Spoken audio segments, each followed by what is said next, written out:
My parents didn't skip my graduation. They chose hers again. The text arrived at 6:14 a.m., blue light glowing in my dark dorm. Can't make it today. Your sister's promotion dinner is tonight. She's the real success. You understand. 12 words. 18 years of second place, distilled. By 11 a.m., I walked past their empty seats, Stanford Stadium, Section A, Row 3, Seats 7 and 8, cold aluminum under California sun. Around me, 1,847 families cheered.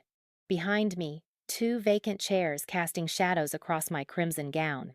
I didn't post it. My roommate's father did those empty seats. That lone graduate. 2.3 million views by evening. Dad's entire law firm saw it. Mom's country club. Every relative who'd heard, she's the real success. Then my phone started ringing, but not from them. The email arrived at 6:47 a.m. on a Tuesday that changed everything. I was in my childhood bedroom, the smaller one. The one that faced the neighbor's fence instead of the garden when my laptop pinged. Stanford University. Subject line. Your admission decision. My hands shook so badly I had to set down my coffee mug. The ceramic clinked against my desk, too loud in the pre-dawn quiet. I could hear my mother's footsteps in the kitchen below, the familiar rhythm of her morning routine, coffee maker gurgling, cabinet doors opening and closing, the Today Show murmuring from the living room TV. I clicked. Dear Elena, congratulations! It is our pleasure to offer you admission to Stanford University's class of... I didn't read the rest. Not right away. I just stared at that word. Congratulations. 4 years of work, 3 part-time jobs, 60-hour weeks balancing AP courses and shifts at the campus bookstore. 547 nights of sleeping through dinner because I was too exhausted to eat. All of it, validated in 8 letters. But it was the next paragraph that made me cry. Additionally, you have been selected as a recipient of the Merit Scholar Award, providing full tuition coverage of $52,000 per year for 4 years, $208,000. A full ride. I'd done it. I'd actually done it. The memory hit me before I could stop it, age 10, sitting in our backyard on a summer evening that smelled like cut grass and possibility. My father had just finished grilling. My mother was bringing out dessert. Vanessa, 14 and golden even then, was texting someone on her flip phone. What do you want to be when you grow up, Elena? My father had asked, ruffling my hair. A computer programmer, I'd said immediately. I'd just discovered HTML that week. Had spent 3 days building a website about butterflies. I want to go to Stanford, like you did, Dad. He'd smiled. Actually smiled at me. Stanford's a great school. Your mom and I will be there when you succeed. Front row, we promise. My mother had nodded, setting down a plate of store-bought cookies. Every milestone, sweetheart, we'll be there. I'd believed them. Sitting in that bedroom 12 years later, staring at my acceptance letter, I still believed them. I grabbed my phone and dialed before I could second-guess myself. It was barely 7 in the morning, but this was worth waking them up for. The phone rang once, twice, 3 times. Elena? My mother's voice, tight and clipped. It's 7 a.m. I got in. The words tumbled out. Stanford. Full merit scholarship. I got in, Mom. Silence. Not the stunned, happy silence of disbelief. The cold, empty silence of indifference. That's nice, honey. Her tone was the same one she used when I told her I'd gotten an A on a math test. Flat. Distracted.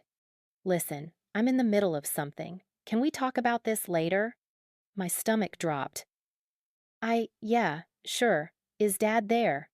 He's getting ready for work. I'll tell him. A pause. Congratulations, Elena. Really. The call ended. I sat there, phone still pressed to my ear, listening to the dial tone. Around me, my bedroom looked exactly the same as it had 2 minutes ago, faded blue walls, desk cluttered with textbooks, rejection letters from other schools pinned to my bulletin board as motivation. But something fundamental had shifted. This was my Stanford acceptance, the school my father had attended, the goal I'd worked toward since I was 10 years old. And my mother's response was, "That's nice, honey." My phone buzzed. A text from my mother. "Your sister just texted. She got the promotion at her firm, director of marketing. We're taking her to the French Laundry tonight to celebrate. Isn't that wonderful?" I stared at the message. "Vanessa, of course." My phone buzzed again, this time in the family group chat I rarely checked anymore. My mother had sent a message. "Everyone!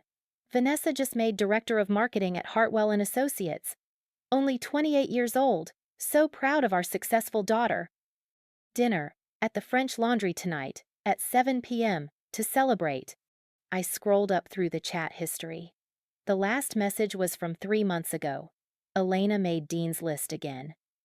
My father had replied with a thumbs up emoji. Nothing else. But now, the chat was exploding. "Congratulations, Vanessa. So proud of you. You're going places. The French Laundry. Amazing." My father's message appeared. "That's my girl. VP. By 30. Calling it now." I typed slowly. "I got into Stanford today. Full scholarship." I hit send before I could delete it. The 3 dots appeared immediately someone was typing. Then they disappeared. Then appeared again. Finally, my mother. "That's great, Elena." 1 exclamation point. Compared to the 6 she'd used for Vanessa. My father. A thumbs up. That was it. Vanessa's message came next. "Thanks, everyone. And good luck at Stanford, Elena. Study hard. Good luck.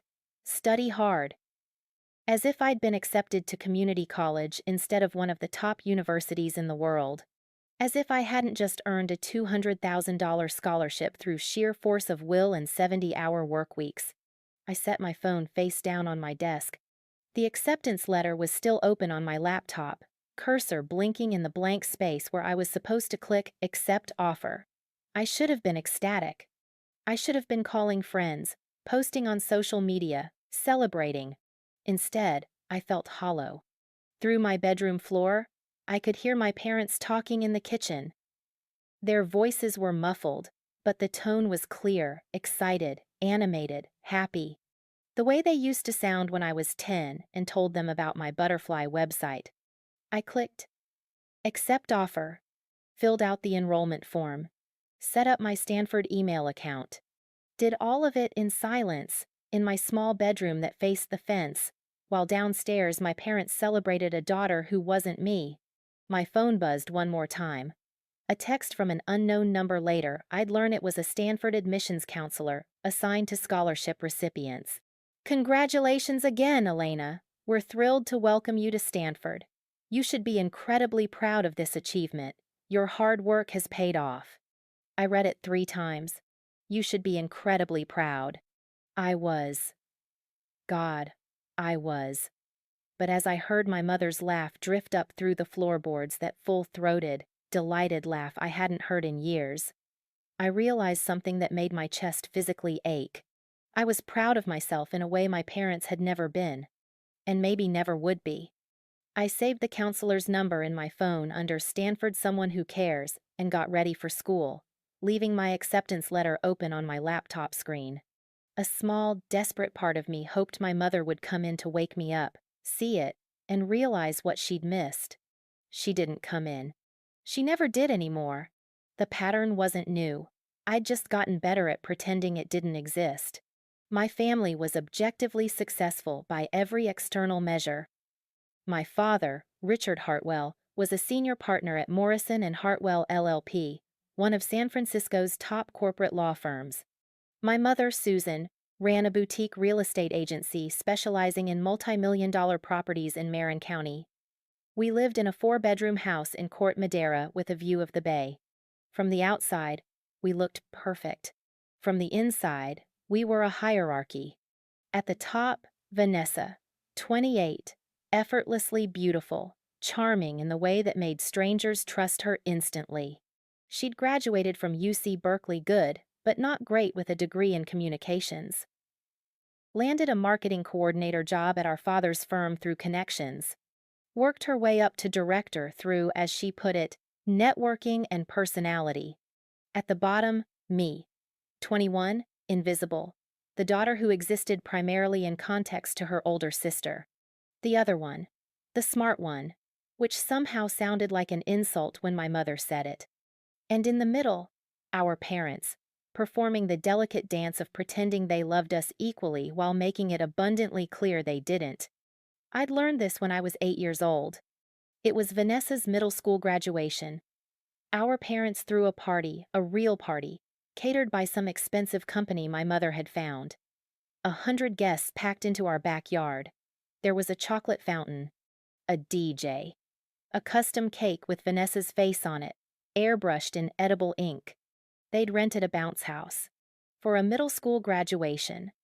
I remember standing in the corner of the yard, watching Vanessa open gifts while wearing a dress that cost more than our family's monthly grocery bill.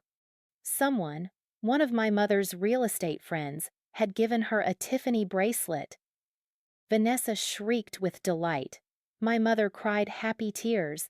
6 years later, when I graduated from high school valedictorian, 4 gigapascals, accepted to 7 universities, my parents took me to Applebee's. 6 people attended. My parents, Vanessa and her boyfriend, and my Aunt Marcia and Uncle Tom. No party, no caterer, no chocolate fountain. My mother brought a grocery store cake that said, "Congrats, graduate," in generic frosting letters. It cost $19.99. I remember my father's exact words when I asked why we weren't having a party. "You don't need that kind of attention, Elena. You're not the type to want a big fuss. Vanessa's more social. It's different." Different. The word they used when they meant less than. Throughout high school, I'd racked up achievements like armor. National Honor Society president. First place in the regional coding competition 3 years running. Perfect SAT math score. 5 AP classes my senior year. 5s on every exam. I'd done everything right, followed every rule, exceeded every standard. And still, at my high school graduation dinner, my parents spent 40 minutes talking about Vanessa's new job. College was supposed to be different. I'd chosen Stanford specifically because it was my father's alma mater. He talked about his Stanford days constantly, the football games, the connections he'd made. The prestige of that diploma. "Stanford opens doors," he always said. "It's a golden ticket." So I worked for that golden ticket. 3 jobs throughout college: campus bookstore, tutoring center, freelance coding. I took summer classes to stay on track for graduation while working 40-hour weeks. I ate ramen 6 days a week and splurged on Chipotle on Sundays. I wore the same 5 outfits in rotation because I couldn't afford more. I studied in the library until they kicked me out at midnight, then went home to my shared apartment and studied until 3 a.m. My GPA never dropped below 3.9. I made Dean's List 7 semesters in a row. I landed a summer internship at a tech startup that turned into a part-time remote position. I built 3 apps that got accepted into the university showcase. I did everything the right way, the hard-working way, the way that would make my parents finally look at me the way they looked at Vanessa. And they barely noticed. Meanwhile, Vanessa worked 9 to 5 at our father's firm, took 90-minute lunch breaks, spent weekends at wine tastings in Napa. She posted Instagram photos from company retreats in Tahoe, networking events at the Ritz-Carlton, happy hours in the city. She dated a series of men who were going places: finance guys, startup founders, venture capitalists. Our parents called her driven. When I worked 70-hour weeks, they called me stressed. The financial gap was even worse. Vanessa's college tuition, paid in full by our parents. $63,000 total for 4 years at UC Berkeley. Apartment, subsidized. Car, gifted on her 18th birthday. Phone bill, insurance, credit card for emergencies, all covered. My college tuition, You're smart enough to get scholarships, Elena. Take out loans for the rest. It builds character. I'd taken out $34,000 in student loans by my senior year. I paid my own phone bill, my own insurance. My car was a 2004 Honda Civic I'd bought for $2,000 cash from a Craigslist listing, and it broke down every 3 months like clockwork. I'd asked my mother about the disparity, once, junior year of college. We were having coffee, one of our quarterly mother-daughter bonding attempts that felt more obligatory than genuine. "Why did you pay for Vanessa's school but not mine?" I'd asked, keeping my voice carefully neutral. My mother had stirred her latte for a long time before answering. "Vanessa needed more support, honey. She's not as naturally academic as you. You've always been self-sufficient. It's one of your strengths." Self-sufficient. The word they used when they meant, "We don't think you need us." But I kept trying. God, I kept trying. Every achievement, I called them first. Every award, I sent a photo. Every Dean's List notification, I forwarded the email. And every time, the response was the same lukewarm acknowledgement, the same subtle redirect to whatever Vanessa was doing, the same quiet confirmation that nothing I did would ever be enough. Senior year, I won the departmental award for outstanding achievement in computer science. The award came with a $5,000 prize and a featured profile on the university website. I was one of 5 recipients out of 300 students in my major. I called my mother immediately after the ceremony. "That's wonderful, Elena," she said. "Your father will be so proud. Oh, speaking of awards, did you see that Vanessa was named Employee of the Month at the firm? They're featuring her in the company newsletter. She's beside herself with excitement. Employee of the Month. At our father's firm, where nepotism was policy, compared to a departmental award from Stanford." I stopped calling about my achievements after that. By the time spring of senior year arrived, I'd learned to expect nothing. So, when graduation approached the culmination of 4 years of brutal work, the validation of every sacrifice, the moment I'd been building toward since I was 10 years old, I told myself not to hope. But I bought them tickets anyway. Front row seats. Section A. Row 3. Seats 7 and 8. I put the tickets in their mailbox 3 months before graduation with a card. "Please come. It would mean everything to me." My mother texted back, "Of course we'll be there. We already booked a hotel." So excited. One heart emoji. One more than usual. I let myself hope. I shouldn't have. Graduation day started at 5:43 a.m. when my alarm went off. I'd barely slept. Too much adrenaline. Too much anticipation, too much of the small, desperate hope I'd been trying to suppress for weeks. Today was the day. 4 years of work, culminating in one ceremony. And my parents would be there. They'd promised. I showered in my shared apartment bathroom, careful not to wake my roommate Jessica. The water pressure was terrible, it always was, but I stood under the lukewarm spray longer than necessary, trying to wash away the anxiety that had been building since midnight. Today, they'd see me today. By 6:30 a.m., I was sitting at my desk in my bathrobe, staring at my crimson graduation gown hanging on the closet door. The color looked almost black in the early morning light. I'd ironed it the night before, steamed out every wrinkle. My cords were laid out on my bed, gold for Honor Society, blue for departmental excellence, green for scholarship achievement.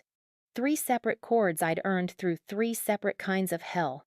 My phone buzzed. 6:14 a.m. A text from my mother. My heart leaped. "Good morning. Can't wait to see you graduate. Maybe." Or, "We're leaving the hotel now." Or even just, "We're proud of you." I opened the message. "Can't make it today. Your sister's promotion dinner is tonight. She's the real success. You understand." I read it 3 times. Then 4. Then I stopped counting. The words didn't change. They stayed there. Black text on white background. glowing in my dark room like an indictment. Can't make it today. My lungs forgot how to work. I couldn't breathe, literally couldn't pull air into my chest. The room tilted. My hands started shaking so hard I almost dropped my phone. Your sister's promotion dinner is tonight. Tonight. My graduation was at 11 a.m. Vanessa's dinner was tonight. 8 hours away. They could have done both. Easily. But they chose. They chose her. She's the real success. 5 words. 18 years of second place. Distilled into 5 words. You understand. I didn't. I didn't understand. I'd done everything right. I'd worked myself to exhaustion. I'd earned a full scholarship to Stanford. I'd made Dean's List 7 times. I'd won departmental awards. I'd sacrificed everything. My health, my social life, my sleep, my sanity for this degree, and they weren't coming. They weren't coming. My phone buzzed again. Another text, this one from my father's number. Your mother told me. I'm sorry, Elena. Vanessa's dinner is important for her career. You get it. Proud of you, kiddo. Kiddo! He hadn't called me that since I was 12. I stood up too fast. The room spun. I made it to the bathroom just in time to vomit, my hands gripping the edge of the toilet, my whole body convulsing. When there was nothing left, I sat on the cold tile floor, forehead pressed against my knees, trying to remember how to breathe. Through the wall, I heard Jessica's alarm go off. Footsteps. A knock on the bathroom door. Elena, you okay? I couldn't answer. If I opened my mouth, I'd start screaming. Elena, I'm coming in. The door opened. Jessica's face went from sleepy to alarmed in half a second. She dropped to her knees beside me, hand on my back. What happened? I handed her my phone. I watched her face as she read the texts. Watched the confusion turn to disbelief, turn to anger. She read them twice, just like I had. Then she looked at me with an expression I'd never seen before, pure, incandescent rage. They're not coming. It wasn't a question, but I answered anyway. They're not coming. Jessica pulled me into a hug, so tight I could barely breathe. I didn't cry. Couldn't cry. I was too empty for tears. My parents are coming, Jessica said, her voice fierce. They're going to cheer so fucking loud for you, I promise. I nodded against her shoulder. Couldn't speak. Couldn't think past the black hole opening in my chest. I got ready on autopilot. Put on the dress I'd bought specifically because my mother once said crimson was my color. Did my makeup carefully, covering the dark circles under my eyes, the hollowness in my cheeks from months of barely eating, straightened my hair. Put on the small pearl earrings my grandmother had given me for my high school graduation, the only person in my family who'd ever made me feel seen. By 8:30 a.m., Jessica was driving us to Stanford Stadium. By 9:15 a.m., I was in the staging area with 300 other graduates, all of them radiating excitement while I tried not to dissociate completely. By 10:30 a.m., we were lining up to process in.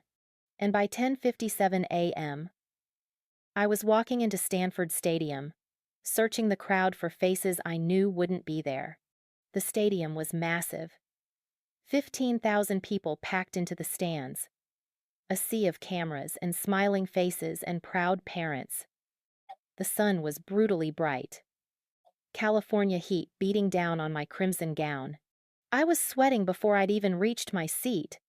Section A, Row 3, Seats 7 and 8.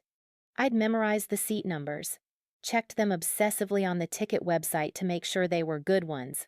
Front row, center, perfect view of the stage. I'd paid extra for them. Used money from my coding freelance work, money I should have spent on textbooks or groceries. I walked past the row slowly. Seat 5. A couple, in their 50s, both crying already, holding a sign that said, "We love you, Maya." Seat 6. An older man with a Stanford sweatshirt, filming everything on an iPad. Seats 7 and 8, empty. 2 vacant chairs, cold aluminum under the blazing sun. I'd asked the usher to put reserved signs on them. white cardboard squares that said, "Reserved, Hartwell family." The signs were still there, mocking me. Around me, 1,847 families were cheering, crying, taking photos. Behind me, a mother was sobbing into her husband's shoulder, saying, "I'm just so proud," over and over. To my left, a father was holding up a giant foam finger that said, "Hashone grad." To my right, someone's entire extended family was waving a banner. And in front of me, two empty chairs. I sat down, put my hands in my lap, stared straight ahead. The ceremony started. The dean spoke. The provost spoke. Someone sang the national anthem. I heard none of it. I just stared at those two chairs, watching the shadows they cast across the stone floor. Trying to reconcile the fact that my parents were 20 minutes away, I'd checked their hotel that morning, the Rosewood in Palo Alto. 12 minutes from campus, and they still weren't here. They were 12 minutes away. And they chose not to come. When they called my name, Elena Marie Hartwell, Bachelor of Science in Computer Science, magna cum laude, I walked across the stage in a fugue state, shook hands with people whose faces I didn't register, accepted my diploma, the physical proof of 4 years of hell, smiled for the photographer. The photo would later show a girl in a crimson gown, holding a diploma, smiling. You couldn't see the empty seats from that angle. You couldn't see the hole where her parents should have been. You couldn't see anything wrong at all. After the ceremony, Jessica found me in the crowd. Her parents were with her kind-faced people I'd met a dozen times, who'd always asked about my classes and remembered my major. Her father hugged me. Her mother handed me flowers, white roses she'd clearly bought that morning. "We're so proud of you, Elena," her mother said, crying. I burst into tears. Not elegant tears. Ugly, gasping, body-shaking sobs that made people turn and stare. Jessica's mother held me while I fell apart in the middle of Stanford Stadium, surrounded by 1,847 happy families, none of them mine. It took 20 minutes before I could breathe normally again. "Come on," Jessica said.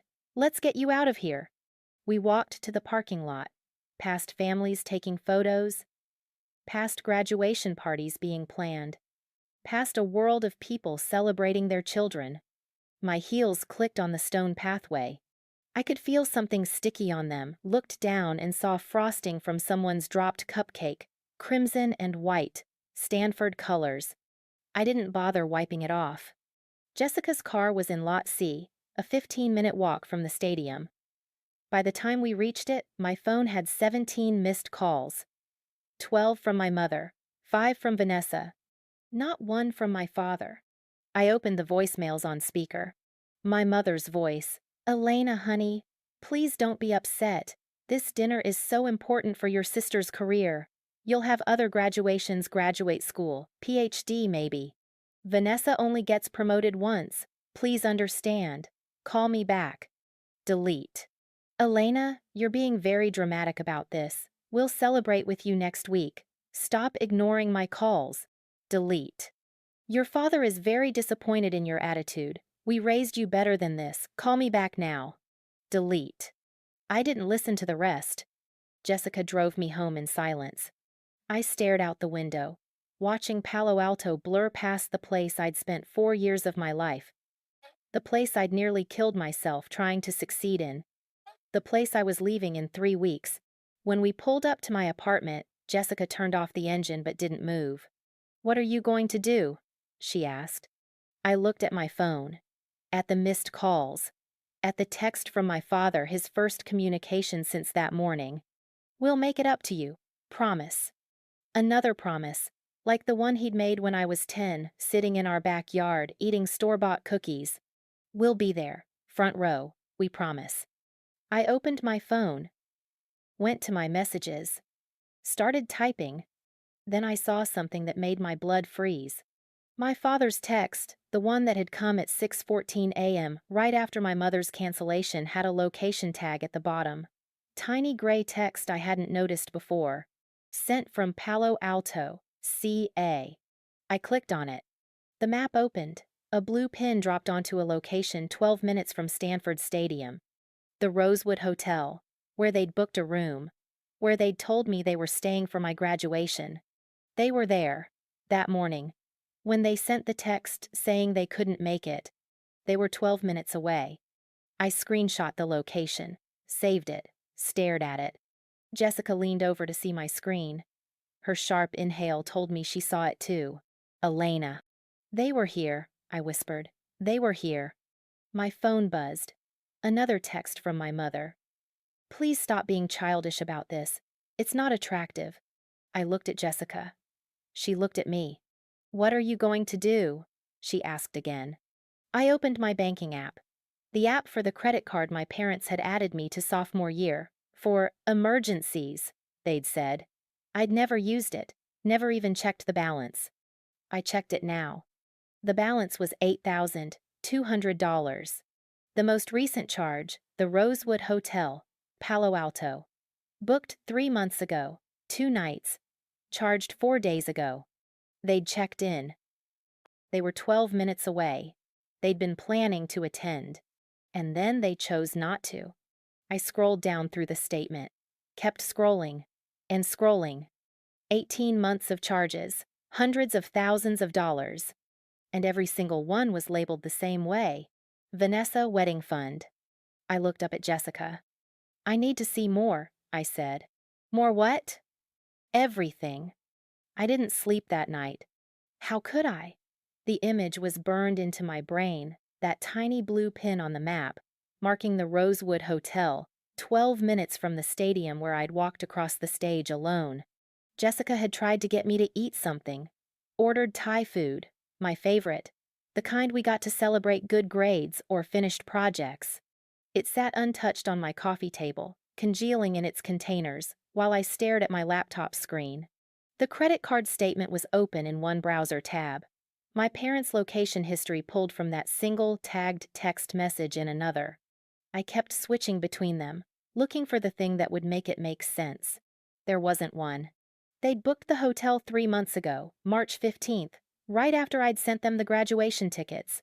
They'd spent $1,847 for 2 nights at the Rosewood. I'd looked up the rate, presidential suite, the kind with a view of the bay. They'd checked in on graduation eve, exactly as planned. And then they just didn't come. Maybe there was an emergency, Jessica had suggested around midnight, her voice careful. She was sitting cross-legged on the other end of my couch, watching me with the expression people use around broken things they're afraid to touch. Then why the text? I'd asked. Why not? We're so sorry. There's an emergency. Why she's the real success? Jessica didn't have an answer for that. By 2 a.m., she'd fallen asleep on my couch, her phone still in her hand. I covered her with a blanket and went back to my laptop. The credit card statement had 47 pages. I started reading. Page 1, Recent Charges. The Rosewood. A charge from the French Laundry, $847 for dinner. That would have been Vanessa's celebration. Last night, while I was sitting alone in my apartment, they were toasting my sister with $200 bottles of wine. Page 2. More recent charges. Nordstrom, $2,400. Tiffany & Co., $6,800. Williams-Sonoma, $1,200. All within the last month. Page 3. Charges from 2 months ago. A bridal boutique in San Francisco, $8,400. I stopped scrolling. Clicked on the charge, read the merchant name 3 times. Vera Wang Bridal Salon, San Francisco. Vanessa was getting married? Since when? I opened Instagram, the app I'd deleted sophomore year, because watching my sister's perfect life was too painful. Downloaded it again. Typed in her handle. Her profile loaded. Public, of course. 847 followers.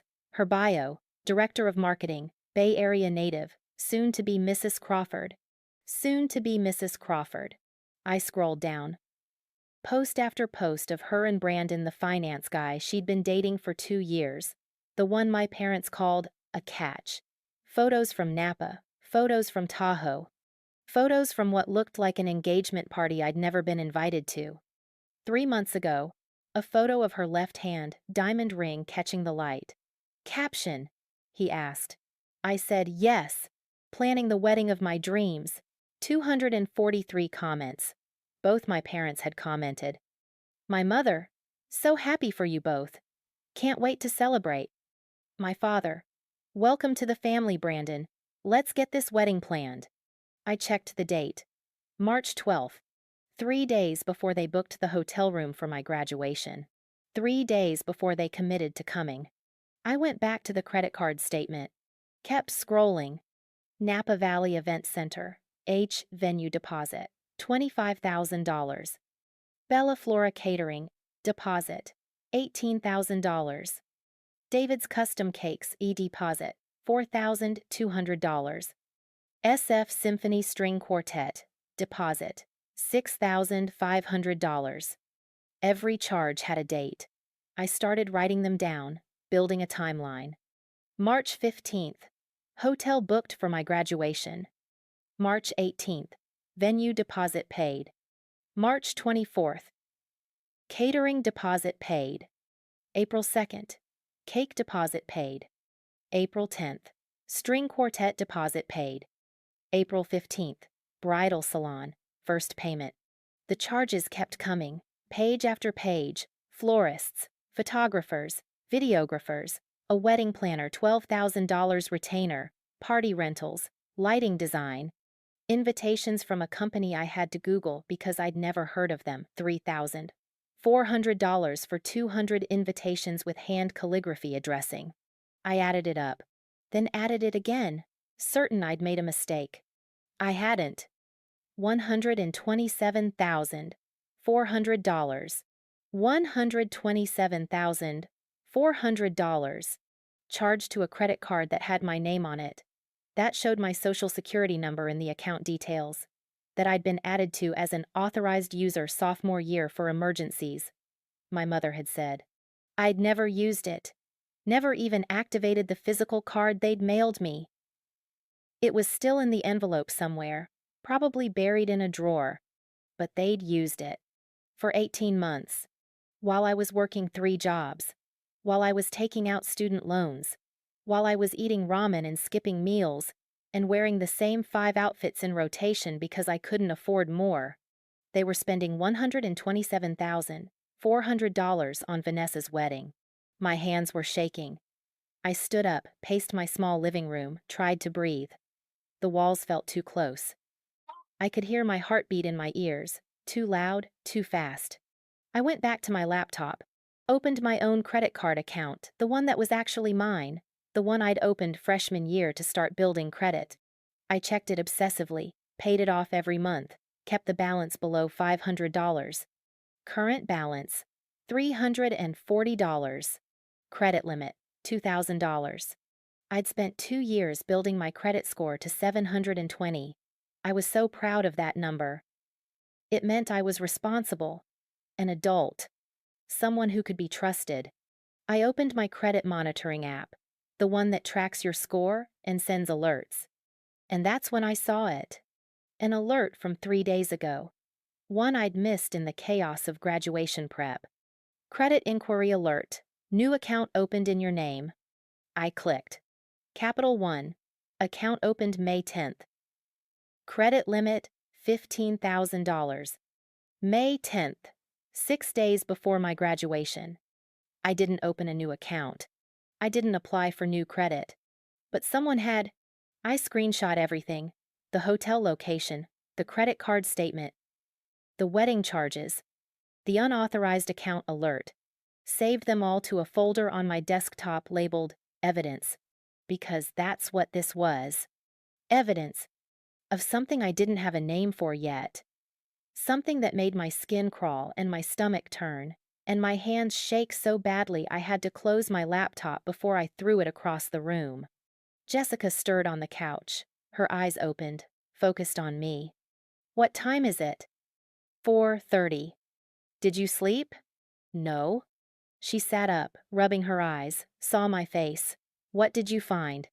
I turned my laptop toward her. Everything. By 9 a.m., we were both running on coffee and rage. Jessica had read through the entire statement twice, made her own list, double-checked my math. We'd barely spoken, just passed the laptop back and forth, pointing at charges, watching each other's faces cycle through disbelief and fury and something darker. This can't be legal, Jessica finally said. We were sitting at my kitchen table, surrounded by printed pages. I'd printed the entire statement, all 47 pages, because I needed to see it physically. Needed proof that this wasn't some stress-induced hallucination. I'm an authorized user, I said. My voice sounded hollow. My name is on the account. Did you authorize these specific charges? No. Then it's fraud. The word hung in the air between us. Fraud. My parents had committed fraud.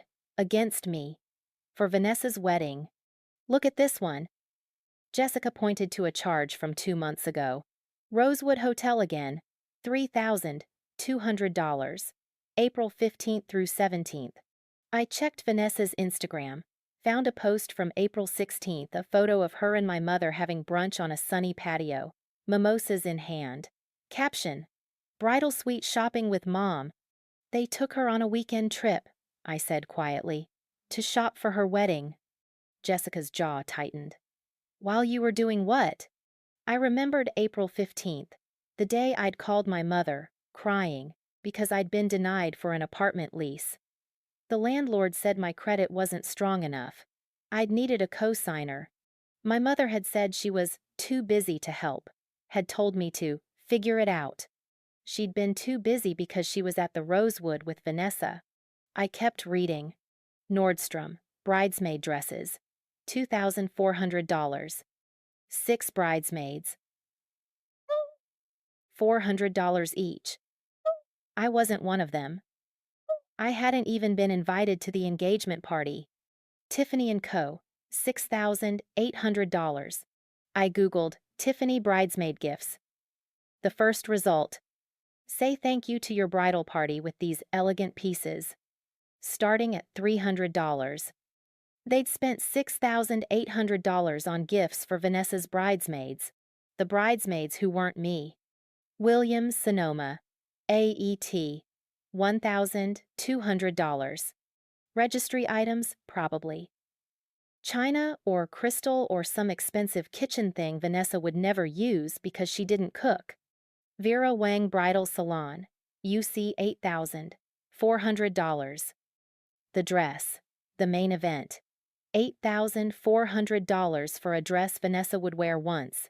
I was wearing a dress I'd bought at Target for $29.99 when I walked across the Stanford stage. Elena, Jessica's voice was tight. Look at the dates again. I looked. March through May. 3 months of intensive wedding planning and spending. The same 3 months when I'd been denied an apartment lease, credit too low. Been denied a car loan to replace my dying Civic credit too low. Called my parents 12 times asking for advice about my post-graduation plans, sent to voicemail 11 times. Sent them my internship acceptance letter, no response. Asked if they could help with a deposit on my new apartment. They said, money's tight right now. Money wasn't tight. They'd spent $127,400 in 18 months. There's more, Jessica said. She'd pulled up the second page of the statement. Look at February. February charges. Napa Valley Event Center OL. Additional services, $8,000. Bella Flora Catering, MA New. Upgrade, $6,500. Premium bar package, $7,200. I remembered February, the month I'd worked 87 hours a week between my 3 jobs and full-time classes. The month I'd gotten so exhausted I'd fallen asleep in the library and a security guard had to wake me up. The month I'd lived on vending machine coffee and granola bars because I didn't have time to eat real food. The month my mother had texted, "Can't talk right now, very busy with work." She wasn't busy with work. She was planning my sister's wedding. Jessica kept scrolling. January, December, November. David's Custom Cakes, tasting menu, $400. They'd done a cake tasting. A $400 cake tasting. December, Kleinfeld Hotel, wedding party accommodations deposit, $15,000. $15,000 for hotel rooms for wedding guests. January, Stephanie Wolf Photography, full day package, $12,000. $12,000 for a photographer. I thought about my graduation photos, the ones taken by the university photographer. Included free with tuition, the ones where you could see the empty chairs if you looked closely enough. This is insane, Jessica said. This is Elena. This is over $100,000. $127,400, I corrected. Exactly. And you had no idea? None. Did Vanessa know they were using your credit? I pulled up Vanessa's Instagram again, scrolled through her wedding planning posts. Found one from April. Mom and Dad are the best. They're making my dream wedding come true. 43 comments, all variations of "you're so lucky" and "your parents are amazing." One comment from Vanessa's friend. Wait, I thought Elena just graduated? Are they paying for her grad school too? Vanessa's reply. Elena got scholarships, lol. She's the self-sufficient one. The laugh cry emoji. Like it was funny. Like the fact that I'd worked myself to exhaustion while they funded her fantasy wedding was some kind of joke. I showed Jessica the comment. I'm going to kill her, Jessica said flatly. Get in line. I kept reading the statement, kept finding charges. Each one felt like a physical blow. Invitations by Amore, $3,400. Hand calligraphed invitations I'd never receive. Bridal boutique. Alterations, $800. Sephora, bridal beauty consultation, $600. Soul Cycle, 6-month bridal boot camp package, $2,100. They'd paid for Vanessa to work out before her wedding. I'd been too broke to afford a gym membership. I ran outside. For free. Look at this one. Jessica pointed to a charge from October.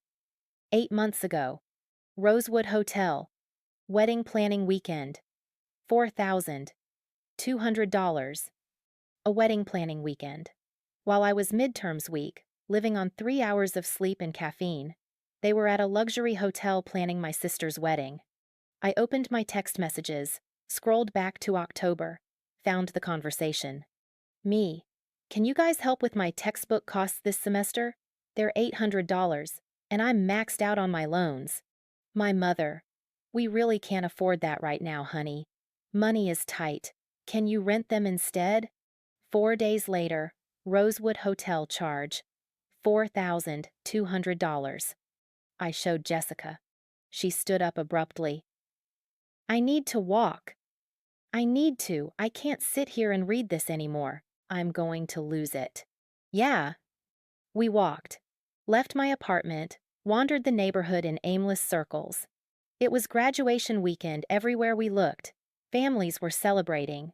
Signs in yards, balloons on porches, groups of people heading to brunch, laughing, taking photos. We walked past all of it in silence. Finally, Jessica stopped in the middle of the sidewalk. You know what the worst part is? Tell me. They didn't even try to hide it. Look at the account name. It's got your social security number, your address. They used your identity, your credit, and they didn't even try to hide it. She was right. They hadn't hidden it because they didn't think they needed to. They didn't think I'd check, didn't think I'd find out. Or maybe they didn't think I'd care. What are you going to do? Jessica asked. I thought about that text message. She's the real success. You understand. I thought about those empty chairs.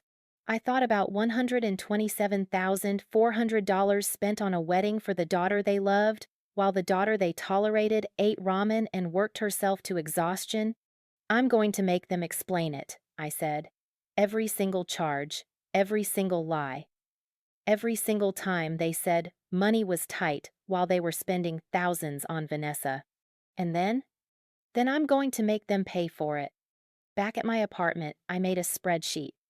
I know spreadsheets aren't dramatic. They're not satisfying. But I'm a computer science major. When I need to solve a problem, I build a system. This was a system of betrayal, and I was going to document every single line of code. Column A, date. Column B, what they told me. Column C, what they were actually doing. Column D, dollar amount. Column E, proof. I started with the obvious ones, the ones I could remember clearly. March 15th, 2024. What they told me. We booked the hotel for your graduation. So excited. What they were actually doing. Booked hotel, then immediately paid $25,000 venue deposit for Vanessa's wedding. Dollar amount, $25,000. Proof, credit card statement, screenshot of text. I kept going. April 2nd. What they told me, can't talk, very busy with work. What they were actually doing. Paid $18,000 catering deposit. Dollar amount, $18,000. Proof, credit card statement, text message. April 17th. What they told me. Too busy to co-sign your apartment lease. What they were actually doing. Weekend trip to Rosewood with Vanessa. Bridal shopping, $3,200. Dollar amount, $3,200. Proof, credit card statement, Vanessa's Instagram post. The spreadsheet grew. 10 rows, 20, 30. I went back further. Started with the engagement announcement in March. Traced it backward through Vanessa's Instagram. Cross-referenced with the credit card charges. January, the month I'd asked them to help with my spring semester textbooks. January charges. $12,000 for wedding photographer. $400 for cake tasting. What they told me, money is tight right now. December, the month I'd called crying because my car broke down and I couldn't afford the $800 repair. December charges, $15,000. Hotel accommodations deposit, $2,400 bridesmaid dresses. What they told me, can you ask your roommate for a ride? We're stretched thin.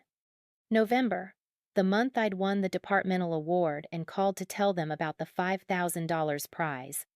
November charges, $4,200 custom cake tasting menu, $6,500 catering upgrade. What they told me? That's nice, honey. By the way, did you see Vanessa's promotion announcement? October, midterms week. I'd texted asking if they could visit for my birthday. October charges, $4,200 wedding planning weekend at Rosewood. What they told me. We can't make it. Too much going on. The pattern was suffocating. Every time I'd needed them financially, emotionally, in any way they'd been spending money on Vanessa. Every single time. Jessica was reading over my shoulder. 18 months, she said quietly. 18 months of this. Since her engagement. I scrolled to the first charge. September, the month before I started my senior year. They've been planning this since before I even knew she was engaged. You weren't invited to the engagement party? I didn't even know there was an engagement. I pulled up Vanessa's Instagram again, found the engagement announcement post from March, read through the comments more carefully this time. My Aunt Marcia, congratulations. Wish I could have been at the party last night. Last night. There had been a party the night before the announcement. I checked the credit card statement. Found it. March 11th. The Fairmont Hotel. Private dining room. $8,600. An engagement party at the Fairmont. $8,600. I checked Vanessa's tagged photos, found a group shot of 50 people in formal wear, champagne glasses raised. Both my parents were in the photo, smiling, toasting, celebrating. I wasn't in the photo. I wasn't invited. I'd been in the library that night, studying for my operating systems final. I remember because my mother had texted me at 11 p.m. Still up studying? Don't work too hard. She'd texted me from her daughter's engagement party, the daughter she was inviting, while ignoring the daughter she wasn't. Elena, Jessica's voice was careful. What are you thinking right now? I'm thinking that for 18 months, every time I struggled, every time I asked for help, every time I needed them, they had money. They had thousands of dollars. They just chose to spend it on her instead of me. That's financial abuse. I looked at her. Is it? Yes. Using someone's credit without permission? Taking out accounts in their name?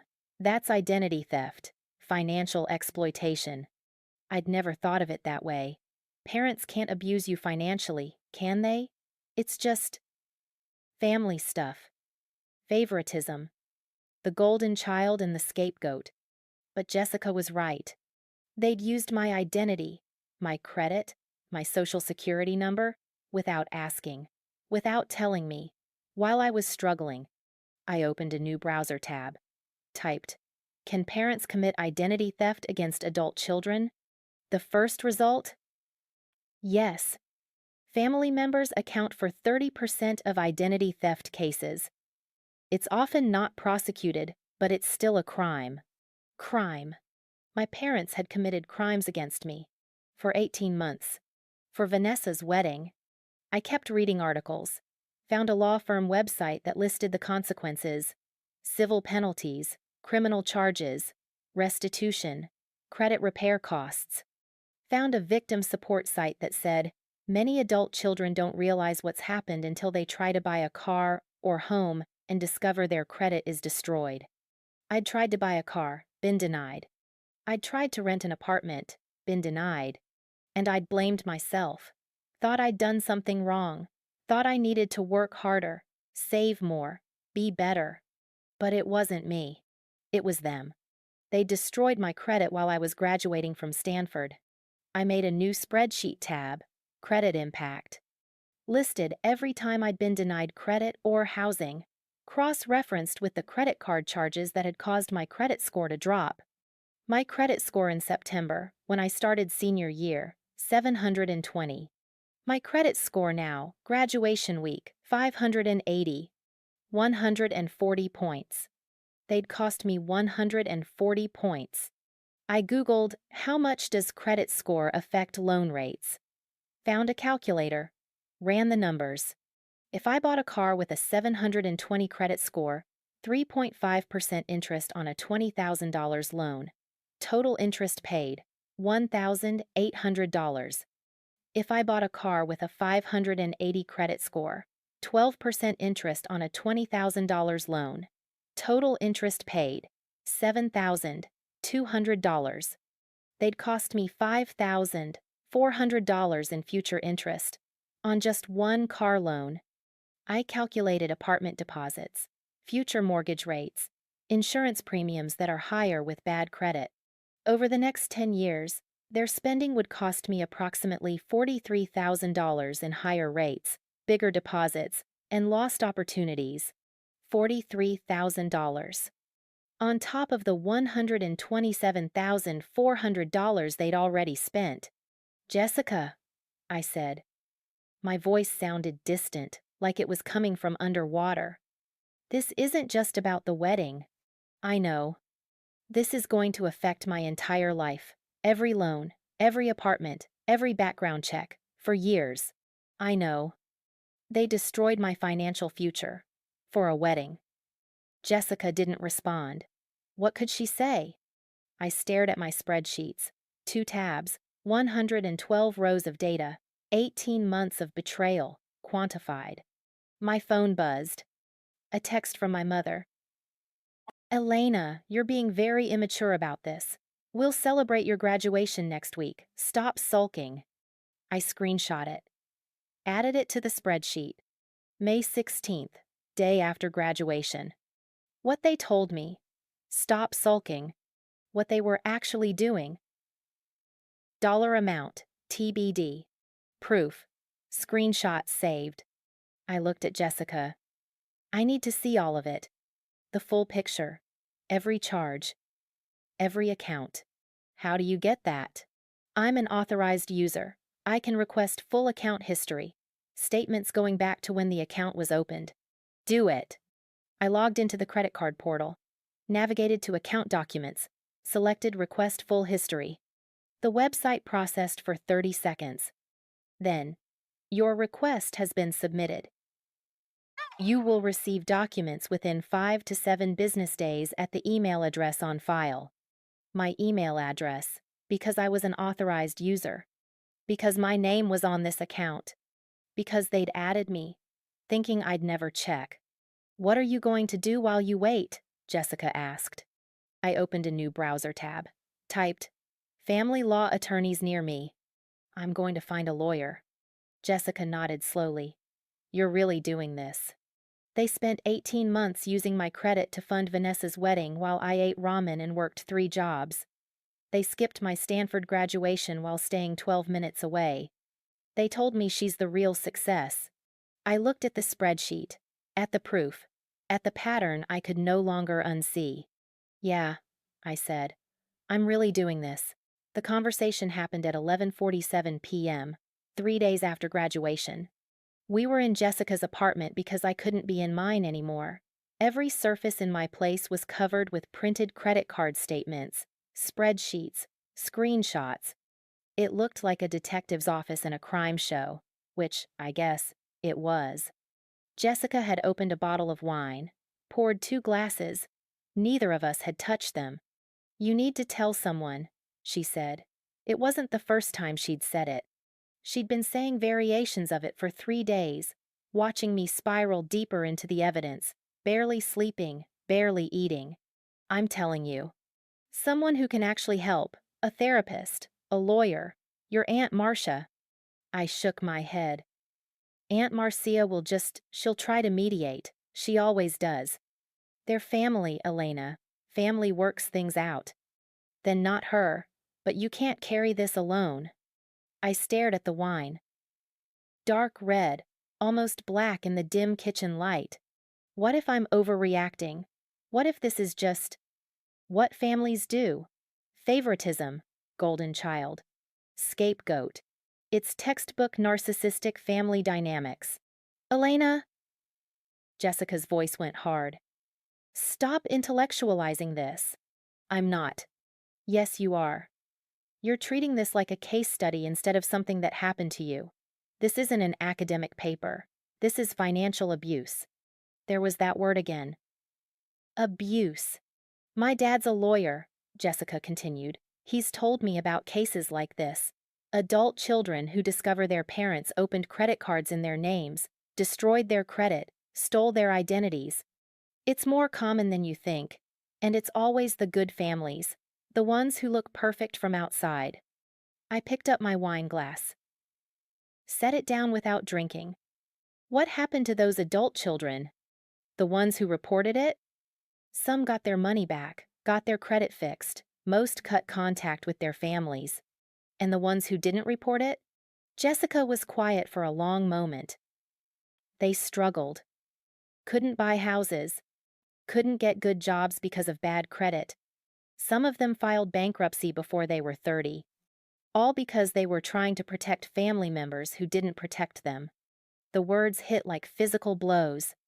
I thought about my car loan denial, my apartment rejection, the credit card I'd applied for last month denied, no explanation given. I thought about my 5-year plan. Get a job at a good tech company, save for a down payment, buy a small condo by the time I was 25. Build equity, build security, build a life. How was I supposed to do that with a 580 credit score? I'm scared, I admitted. The words came out small, childlike. If I report this, if I actually call it what it is, then I can't take it back. It becomes real. It's already real. But right now it's just between us. The second I tell a lawyer or file a report or confront them, it becomes this official thing. Public. Legal. There's no going back from that. Would going back be better? I thought about that text message. She's the real success. You understand. I thought about those empty chairs. I thought about 18 months of money is tight while they spent 6 figures on my sister. No, I said, going back would kill me. Jessica reached across the table, took my hand, squeezed hard. 3 years ago, she said slowly.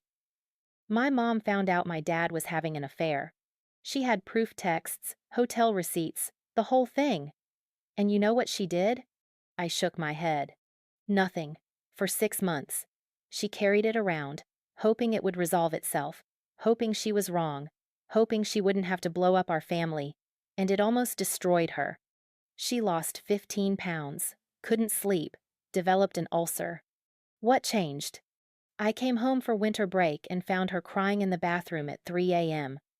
She told me everything, and I said, Mom, you already know what you need to do. You're just scared to do it. Did she leave him? She confronted him, made him go to therapy.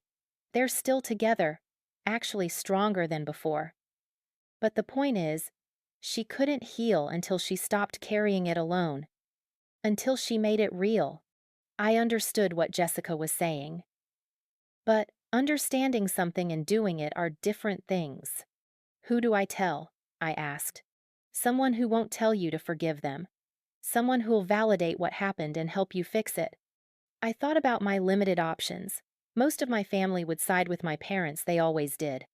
My friends from Stanford were scattered, leaving for jobs and grad schools, dealing with their own post-graduation chaos. There's a lawyer, I said slowly.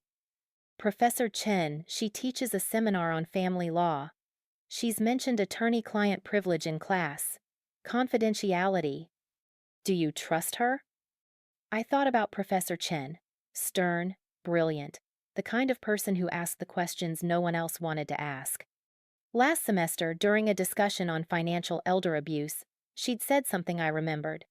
Abuse is abuse, regardless of the relationship. A crime doesn't become less criminal because it happens within a family. Yeah, I said. I think I do. Then call her. It's almost midnight. Tomorrow then, first thing. I nodded. Picked up my wine glass.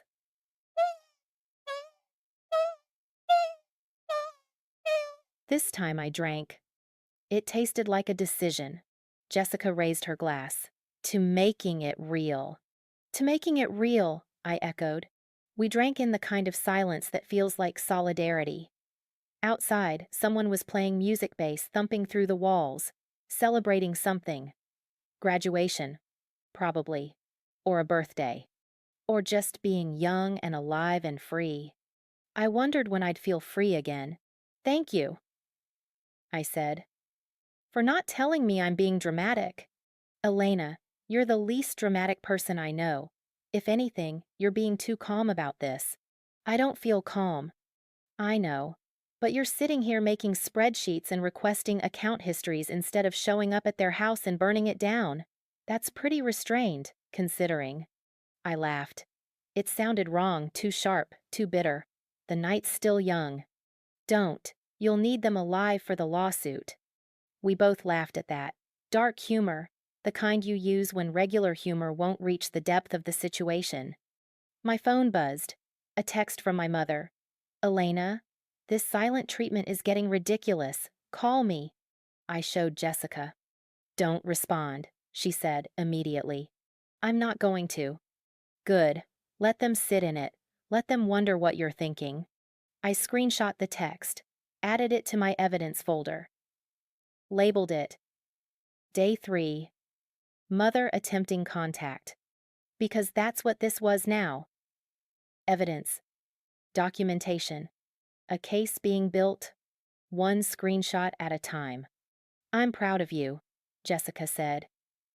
I know that's weird to say, but I am. For what? For not backing down, for not convincing yourself you're wrong, for believing yourself. I looked at her, my best friend, the person who'd been beside me through every late-night study session, every breakdown, every moment of doubt. The person whose parents had cheered for me at graduation when mine hadn't shown up. I couldn't do this without you, I said. Yes, you could, but you don't have to. We finished our wine, made plans for the next day. I'd email Professor Chen, request a meeting, bring my evidence. Jessica would come with me if I wanted. Moral support, witness, Friend. By the time I left her apartment, it was past 1 a.m. The campus was quiet, graduation weekend officially over. Everyone had gone home, back to their families, their lives, their futures. I walked to my car, my barely functioning Civic that I couldn't replace because my parents had destroyed my credit, and sat in the driver's seat without starting the engine. Pulled out my phone, opened my email, started typing. Dear Professor Chen, I hope this email finds you well. I'm writing to request a meeting regarding a sensitive legal matter involving my family. I'm a recent graduate from your family law seminar last fall. I believe I may need legal consultation or referral. Would you have any availability this week? Best regards, Elena Hartwell. I read it 3 times, then hit send before I could second guess myself. The email went through with a soft whoosh. Done. Real. No taking it back now. I started my car and drove home, through streets full of graduation decorations and celebration remnants, past the evidence of hundreds of families who'd shown up for their children. And I didn't cry. I was done crying. Professor Chen responded within 2 hours. Elena, I have availability tomorrow at 2 p.m. However, I should clarify that I primarily handle academic matters. For the situation you're describing, I'd like to refer you to a colleague who specializes in family law litigation. Would you be comfortable meeting with both of us? Best? Professor Chen. I wrote back immediately. Yes, thank you. That's how I found myself, at 2:03 p.m. on a Wednesday, sitting in a downtown San Francisco office building, 14th floor, waiting for attorney Sarah Morrison. The office was exactly what you'd expect from a successful lawyer. Glass walls, minimalist furniture, framed degrees from Berkeley and Stanford Law, a view of the bay that probably cost more per square foot than my entire apartment. Jessica sat beside me, gripping my hand so tightly my fingers were going numb. Professor Chen arrived first. Nodded at me professionally, introduced Jessica, made small talk about graduation that felt surreal given why we were here. Then attorney Morrison walked in. She was 48, according to the bio I'd Googled obsessively last night. Specialized in family law, financial exploitation, and elder abuse cases. Success rate, 87%. The reviews on her website used words like fierce, thorough, doesn't back down. She needed to be all of those things. Elena. She shook my hand. Firm grip, direct eye contact. Professor Chen gave me a brief overview, but I'd like to hear it from you. Start from the beginning. I opened my laptop, pulled up my spreadsheets, took a breath. My parents skipped my Stanford graduation to attend my sister's promotion dinner. They were staying 12 minutes away from campus but texted me the morning of the ceremony saying they couldn't make it. After graduation, I discovered they'd been using a credit card with my name on it to fund my sister's wedding. Over 18 months, they charged $127,400 without my knowledge or permission. I said it all in one breath, factual, controlled, like I was presenting a case study. Attorney Morrison didn't react, just nodded. Show me the evidence. I turned my laptop toward her. She scrolled for 45 minutes in complete silence. Clicked through my spreadsheets, read my timeline, examined my screenshots, pulled up the credit card portal and verified the account details, my name, my social security number, my address listed as the billing address. Jessica's hand tightened on mine every time. Attorney Morrison's eyebrows went up. Finally, she sat back, looked at me directly. This is one of the clearest cases of financial exploitation I've seen in 15 years of practice. The words hit like validation and devastation all at once. Legally, she continued, this constitutes several offenses: unauthorized use of credit, identity theft, financial fraud. The fact that your name was on the account as an authorized user complicates things slightly, but you never authorized these specific charges. You never received the card. You never used the account. That's crucial. What are my options? I asked. My voice sounded steady. I didn't feel steady. 3 paths: Criminal, civil, or both? She pulled out a legal pad, started writing. Criminal route. You file a police report for identity theft and fraud. The district attorney decides whether to prosecute. If they do, your parents could face criminal charges. Penalties range from fines to potential jail time, depending on the amount involved.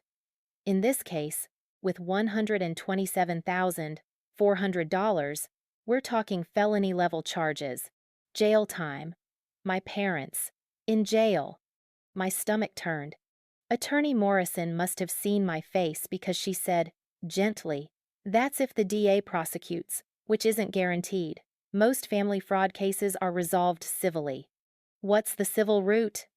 You file a lawsuit against your parents for the full amount charged plus damages, emotional distress, credit repair costs, future financial impact. We'd be looking at a claim in the range of $200,000 to $250,000, potentially more depending on how we calculate future damages from your credit score impact. $250,000. From my parents. Timeline for civil? 6 to 9 months, potentially longer if they fight it. But Elena, she leaned forward, your case is unusually strong. You have documentation, transaction records, a clear paper trail showing their spending patterns matched with times they told you they couldn't help you financially. Most family fraud cases are murky. This one isn't. What about my credit? I asked. Can that be fixed? Yes. As part of any settlement or judgment, we'd require them to pay for professional credit repair services. That typically costs $5,000 to $8,000. We'd also require them to pay off the full balance of the card and remove you as an authorized user. Your credit score should recover within 6 to 12 months once the debt is cleared and proper reporting is filed. 6 to 12 months. A year of my life, minimum, dealing with the aftermath of their choices. Third option? I asked. Both criminal and civil. File the police report, let the DA decide on prosecution, and simultaneously file a civil suit. It's more aggressive, but it sends a clear message. You're not negotiating. Professor Chen, who'd been silent this whole time, spoke up. What would you advise, Sarah? Attorney Morrison tapped her pen against her legal pad. Honestly, if Elena were my daughter, I'd tell her to file both. But I'm not her mother. This is her decision. She looked at me. What do you want, Elena? Not what's legally optimal, not what I recommend. What do you want? I thought about that text message. She's the real success. You understand. I thought about 18 months of lies. I thought about empty chairs at my graduation. I want them to admit what they did, I said. I want everyone who watched them play perfect parents to know they're frauds. I want my credit fixed. I want them to pay me back every dollar. And I want them to understand that you don't get to destroy someone's life and walk away. Attorney Morrison smiled. It wasn't a warm smile. It was the smile of a lawyer who'd just been given permission to go to war. Then we file both. Criminal report first that establishes the legal framework. Civil suit second that gets you your money. And Elena? Yeah? We're going to make them very, very sorry. She quoted her retainer, $5,000. I had $3,200 in my savings account, everything I'd saved from 4 years of work. I can, Jessica started to say. No, I cut her off. I've got it. I didn't. But I'd figure it out. I had a coding freelance project due next week. I could take on extra work. I could make it happen. Attorney Morrison seemed to read my mind. I can work with you on a payment plan. $1,000 up front, $500 monthly until it's paid off. And honestly, once we file suit, I'm confident we'll recover this cost as part of damages. Deal. We shook hands. She started outlining the next steps. Police report within 48 hours, gather any additional evidence, prepare a detailed affidavit, file preliminary paperwork. One more thing, she said as we were leaving. Don't contact your parents. Don't respond to their messages. Don't give them any information about what you're planning. They can't prepare a defense if they don't know it's coming. Won't they figure it out when the police show up? That's the point. Let it be a surprise. Over the next 3 weeks, I became a forensic accountant. Every morning, I woke up at 6 a.m., made coffee, opened my laptop, dove into evidence. The full credit card history had arrived 3 years of statements, not just 18 months. I'd requested it thinking I'd find 18 months of fraud. I found 34 months. They'd been using my credit since I was a sophomore. Not for wedding expenses, then just general purchases. Vacations, restaurants, shopping. Small amounts, $200 here, $500 there, that I'd never noticed because I never checked the account. It started the month after they added me as an authorized user. For emergencies, my mother had said. The first charge, Nordstrom, $847, my mother's purchase. The same day she'd told me she couldn't help with my textbook costs. I built a second spreadsheet, 3 years of charges. I categorized them. Vanessa related, $147,000, wedding plus gifts plus trips. Parents' personal use, $38,000, vacations, shopping, restaurants. Family expenses, $6,200, holidays I wasn't invited to. Total, $191,200. $191,200. Charged to my credit over 3 years while I worked minimum wage jobs and ate ramen. I filed the police report on a Thursday morning. Officer Chen at the San Francisco Police Department Financial Crimes Division took my statement, looked at my evidence for 2 hours. Assigned case number 2025 to 4471. This is pretty clear cut, he said, which was apparently cop speak for, your parents are screwed. He explained that the DA would review the case, decide whether to pursue criminal charges. Timeline: 4 to 6 weeks. I signed the report, walked out of the police station into bright California sunlight. Jessica was waiting in her car. How do you feel? She asked. Like I just reported my parents for crimes they absolutely committed. Yeah, that sounds about right. We drove to my apartment. I had work to do. Attorney Morrison needed a detailed affidavit. Every charge, every date, every conversation I could remember. It needed to be comprehensive, factual, and devastating. I started writing at 2 p.m., didn't stop until midnight. I, Elena Marie Hartwell, declare under penalty of perjury.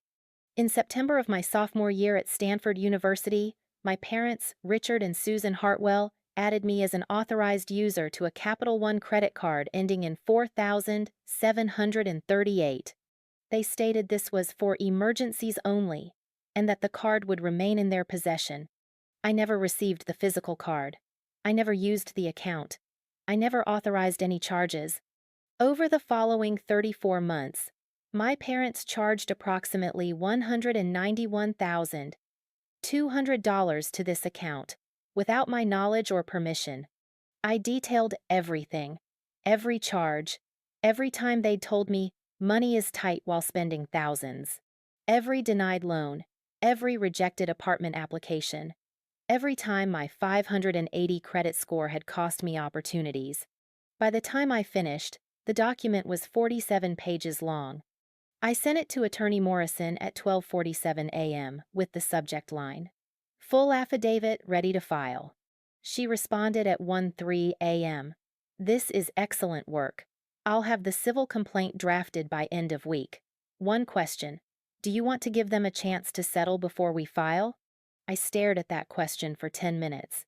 A chance to settle meant contacting them, telling them what I knew, giving them the opportunity to apologize, pay me back, fix it quietly. It meant they could make this go away without anyone knowing. I thought about Vanessa's Instagram, about my mother's friends, about my father's law firm, about every person who thought my family was perfect. I typed back, "No, file the suit. Let them find out when they're served." Attorney Morrison's response, "I was hoping you'd say that. Papers will be filed Monday. Servers will deliver Tuesday morning. Do you want to know when it happens?" "Yes. I'll call you the moment they're served." I closed my laptop. looked around my apartment, still covered in evidence, printouts, spreadsheets. It looked like a war room, which it was. My phone buzzed. A text from my mother. Elena, this has gone on long enough. We're coming to visit this weekend. We need to talk. I screenshot it, saved it to evidence folder, labeled it 3 weeks post-graduation, parents attempting in-person contact. Typed back, don't, I'm not home this weekend. I was home this weekend. But they didn't need to know that. Attorney Morrison had said not to engage. Not to give them information. Let them be confused. Let them wonder. Let them be blindsided when the sheriff showed up at their door with a lawsuit and a police case number. My mother's response came 30 seconds later. Elena Marie Hartwell, I am your mother. You do not tell me, don't. We'll be there Saturday at 11 a.m. Be home. I didn't respond. Saturday at 11 a.m., I was at Jessica's apartment. My phone was off. My apartment was empty. My mother called 17 times. My father called 9. Vanessa called twice. I listened to none of the voicemails. Sunday morning, my phone was still blowing up. I turned it on long enough to see a text from Vanessa. What is wrong with you? Mom is crying. You're being so selfish. Just apologize so we can move on. Apologize. For what? For existing? For graduating? For discovering their fraud? I screenshot that too, added it to the file. Monday morning, Attorney Morrison filed the civil complaint. Elena Marie Hartwell v. Richard Hartwell and Susan Hartwell. Case No. CV 202-48847. San Francisco Superior Court. Causes of action. Unauthorized use of credit. Identity theft. Financial exploitation. Intentional infliction of emotional distress. Damages sought. $191,200 in restitution, plus $43,000 in future damages, plus $22,000 in legal fees, plus punitive damages to be determined by jury. Total: $256,200 minimum. Tuesday morning at 9:47 a.m., my phone rang. Attorney Morrison. They've been served, she said. Both of them. At their home. Your father tried to refuse service. Didn't work. He was served at 9:38 a.m. Your mother was served at 9:41 a.m. Okay, I said. My voice was remarkably calm. Elena, they're going to call you, probably in the next hour. Do not answer. I won't. They're going to show up at your apartment. Don't open the door. I won't. They're going to try everything: guilt, anger, threats, bargaining. It's going to be bad. Are you ready? Was I ready? For my parents to realize their scapegoat daughter had teeth?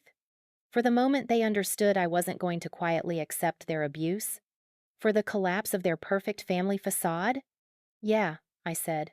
I'm ready. At 10:03 a.m., my phone started ringing. My mother, my father, my mother again, my father, Vanessa. I watched it ring. Let every call go to voicemail. By noon, I had 47 missed calls. By 3 p.m., they were at my door, pounding, shouting. I was at Jessica's apartment, eating takeout, watching my phone blow up. By evening, my mother had left a voicemail that was equal parts fury and desperation. How dare you drag our family through this? After everything we've done for you, we're getting a lawyer. You're going to regret this. I saved the voicemail, forwarded it to Attorney Morrison with the note, is this considered witness intimidation? Her response, borderline. Save everything. If it escalates, we file for a restraining order. A restraining order against my parents. 6 weeks ago, I'd been trying to make them proud. Now I was building a legal case to destroy them. I looked at Jessica. Is this really happening? Yeah, she said. It really is. My phone rang again. This time, Aunt Marcia. I hesitated, then answered. Elena. Her voice was careful. Your parents called me. They're very upset. They said you filed some kind of lawsuit? I did. Honey, what's going on? This doesn't sound like you. I laughed. Bitter. Sharp. You want to know what's going on, Aunt Marcia? They stole $191,000 from me. Used my credit for 3 years without permission. Destroyed my credit score. And then skipped my Stanford graduation while staying 12 minutes away. Silence. They said it was a misunderstanding, she finally said. It wasn't. Can't you just talk to them? Work this out as a family? No, we're past that. Elena, they're your parents. And I'm their daughter, but they forgot that part. I hung up, added her call to my documentation, because even family trying to mediate was part of the pattern, the pressure to forgive, to forget, to let it go. I was done letting it go.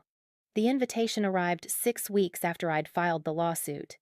Cream-colored cardstock, hand-calligraphed addressing. My name in elegant script, Miss Elena Marie Hartwell. I held it like it might explode. Jessica leaned over my shoulder. Is that Vanessa's engagement party? I opened it carefully.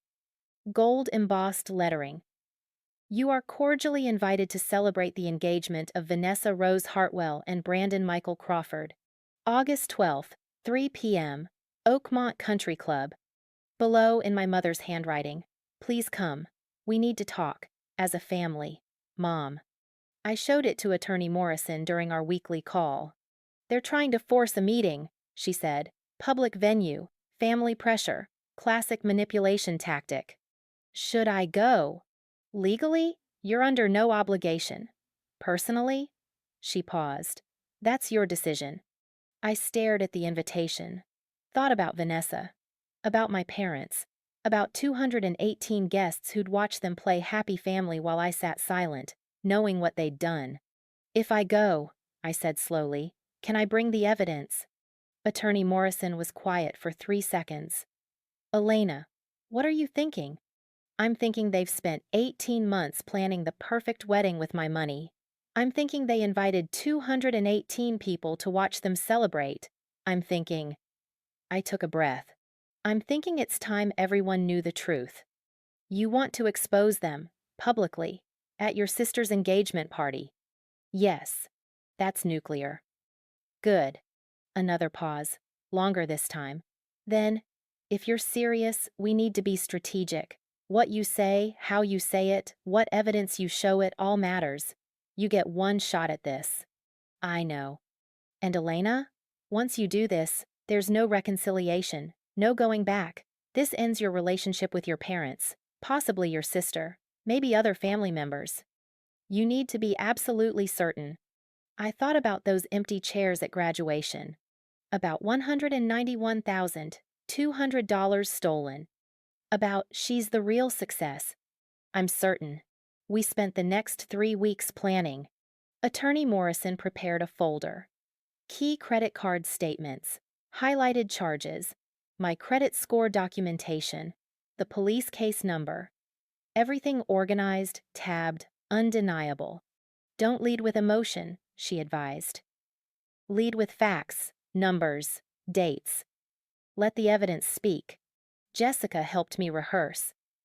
Over and over, she played my mother, my father, Vanessa. Threw every possible reaction at me: denial, anger, tears, guilt-tripping. You're lying, she'd shout, playing my mother. I have the statements, I'd respond calmly. Every charge, every date. Police case number 2025 to 4471. You're destroying this family. No, you did that when you stole from me. We practiced until I could say it without my voice shaking. Dr. Lin, my computer science professor, the one who'd written my recommendation letter, agreed to attend as a witness. Someone should document this, she'd said grimly. And someone should be there who's on your side. 3 days before the party, I RSVP'd yes. 1 guest. No +1. My mother called immediately. I let it go to voicemail. Her message, Elena, thank goodness. We can finally talk about this ridiculous lawsuit. I knew you'd come to your senses. I saved the voicemail. Sent it to Attorney Morrison. Her response: she thinks you're coming to apologize. Perfect. Keep the element of surprise. 2 days before the party, I bought a navy dress. Professional, serious, the kind you wear to court, not celebrations. Jessica saw it and nodded. That's your armor. Yeah, I said. It is. The night before, I couldn't sleep. Lay in bed, staring at the ceiling, running through the plan. Arrive at 3 p.m. Wait through the cocktail hour. Let them be comfortable. Let the champagne flow. Let everyone gather. Then, during the toasts, when my father would inevitably stand up with his speech about family and love and Vanessa's bright future, I'd stand up too. And I'd tell the truth. All of it. In front of 218 witnesses. At 2 a.m., my phone buzzed. A text from Attorney Morrison. Last chance to back out. No judgment if you do. But if you're going through with it, remember, facts first, emotions second. You're not the villain here. I typed back. I'm not backing out. Good. Call me after. No matter what happens. I will. I set my phone down, closed my eyes. Tomorrow, I'd blow up my family. Tomorrow, everyone would know. Tomorrow, the golden child and the scapegoat would finally stand in equal light. And for the first time in my life, I'd be the real success. August 12th arrived hot and cloudless. I stood in my apartment at 1:30 p.m., fully dressed, staring at the evidence folder on my kitchen counter. It was 3 inches thick. Tabbed sections. Highlighted charges. My credit score history printed on official letterhead. The police report with case number visible. Attorney Morrison had paper-clipped a note to the front. You've got this. I picked it up, set it down, picked it up again. Jessica knocked on my door at 1:45 p.m. Ready? No. Good. If you were ready, I'd be worried you were a sociopath. Dr. Lynn arrived at 2 p.m. in her car she'd offered to drive us. Moral support, she'd said, and documentation. She held up her phone. I'll be recording from the back of the room. Just in case. We drove in silence.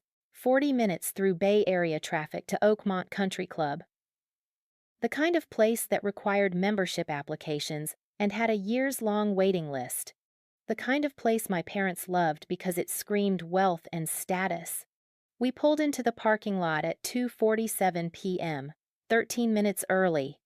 The lot was already half full. Range Rovers, Mercedes, Teslas. I saw my parents' car, my father's BMW, license plate HRTWLL1, Vanessa's car, a white Audi. Her graduation gift 3 years ago. I'd gotten a $50 Visa gift card for my graduation. Jessica squeezed my hand. You can still leave. I know. But you're not going to. No. We walked toward the entrance. The building was Mediterranean style. Cream stucco and red tile roof, manicured gardens, a fountain in the circular driveway. Everything perfectly maintained, perfectly beautiful, perfectly fake, like my family. At the entrance, a woman with a clipboard smiled. Name? Elena Hartwell. She checked her list. Her smile brightened. Oh, the bride's sister. Welcome. Your family is already here. They're so excited to see you. I bet they were. We walked into the country club. The engagement party was in the main ballroom, floor-to-ceiling windows overlooking the golf course. Crystal chandeliers, white linens on every table. A string quartet played in the corner. Champagne flowed from a fountain at the center of the room. I counted quickly. At least 180 people already present, more arriving behind us. And there, at the center of it all, my family. My father in a gray suit, holding court with his law firm partners. My mother in a lavender dress, laughing with her real estate friends. Vanessa and Brandon at the head table, her engagement ring catching the light with every gesture. They looked perfect, happy, successful. Everything a family should be. My mother saw me first. Her face went through 3 expressions in 2 seconds. Surprise, relief, calculation. She started toward me. My father followed. Elena.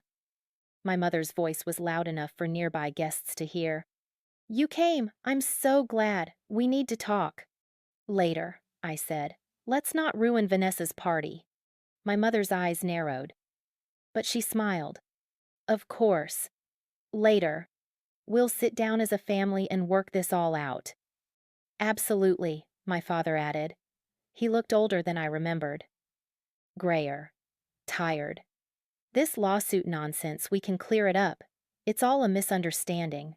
Sure, I said. A misunderstanding. They exchanged a look. Relief. They thought I was backing down. Good. Let them think that. Vanessa approached, Brandon in tow. She looked stunning, of course she did. Blush pink dress that probably cost more than my monthly rent. Hair and makeup professionally done. The bride-to-be in all her glory. Elena. Her voice was cool. I wasn't sure you'd actually come. Wouldn't miss it. Good, because Mom and Dad are really hurt by what you're doing. This lawsuit thing, it's embarrassing. For all of us. I'm sure it is. So you'll drop it? After the party? We can all move on? I smiled. We'll see. She studied my face, looking for something. Didn't find it, shrugged. Whatever, just don't cause a scene, okay? This is my day. Of course, I said. I wouldn't dream of it. She walked away, satisfied. Brandon gave me an awkward nod and followed. Jessica leaned close. You're a better actor than I thought. 4 years of pretending to be fine. I've had practice. We found seats at a table near the back. Dr. Lynn positioned herself by the wall, phone ready. Around us, guests mingled, laughed, toasted. The party was beautiful, expensive. Exactly what Vanessa had always wanted. Paid for with $191,200 of my credit. At 4:15 p.m., the toasts began. Brandon's father went first, talked about love and partnership and how proud he was of his son. Everyone clapped. Vanessa's maid of honor, some friend from college I'd never met, went second, told embarrassing stories about Vanessa's dating history. Everyone laughed. Then my father stood up. The room quieted. He was good at commanding attention, decades of courtroom experience. I want to thank everyone for being here, he began. His voice carried easily across the room. Seeing all of you here to celebrate Vanessa and Brandon means the world to us. Family is everything. It's the foundation we build our lives on. I felt Jessica's hand find mine under the table. Susan and I have been blessed with 2 beautiful daughters, my father continued. Vanessa, our oldest, has always made us proud. She's driven, ambitious, successful, everything a parent could hope for. He raised his champagne glass toward Vanessa. She beamed. And today, watching her take this next step with Brandon, I'm reminded that success isn't just about career or money. It's about finding someone who sees your worth, who celebrates your achievements, who stands beside you when it matters. The irony was suffocating. My father looked directly at me. Our family has been through some challenges recently, but I believe that families who love each other can overcome anything.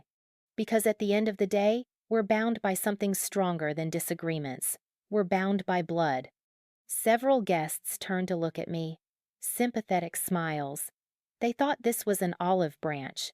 A public reconciliation. It wasn't. So let's raise a glass, my father said, to Vanessa and Brandon. To love, to family, and to the future. To Vanessa and Brandon, the room echoed. Everyone drank. I stood up. The room noticed. Conversation stopped. Glasses paused mid-air. My father's smile froze. I have something to say, I announced. My voice cuts through the ballroom. 218 guests turn toward me. I'm standing, navy dress, evidence folder in my hands. Jessica and Dr. Lynn flanking me like bodyguards. My mother starts moving. Elena, this isn't the time. Sit down, Mom. She stops. The tone in my voice, she's never heard it before. No one has. I'm not the good daughter anymore.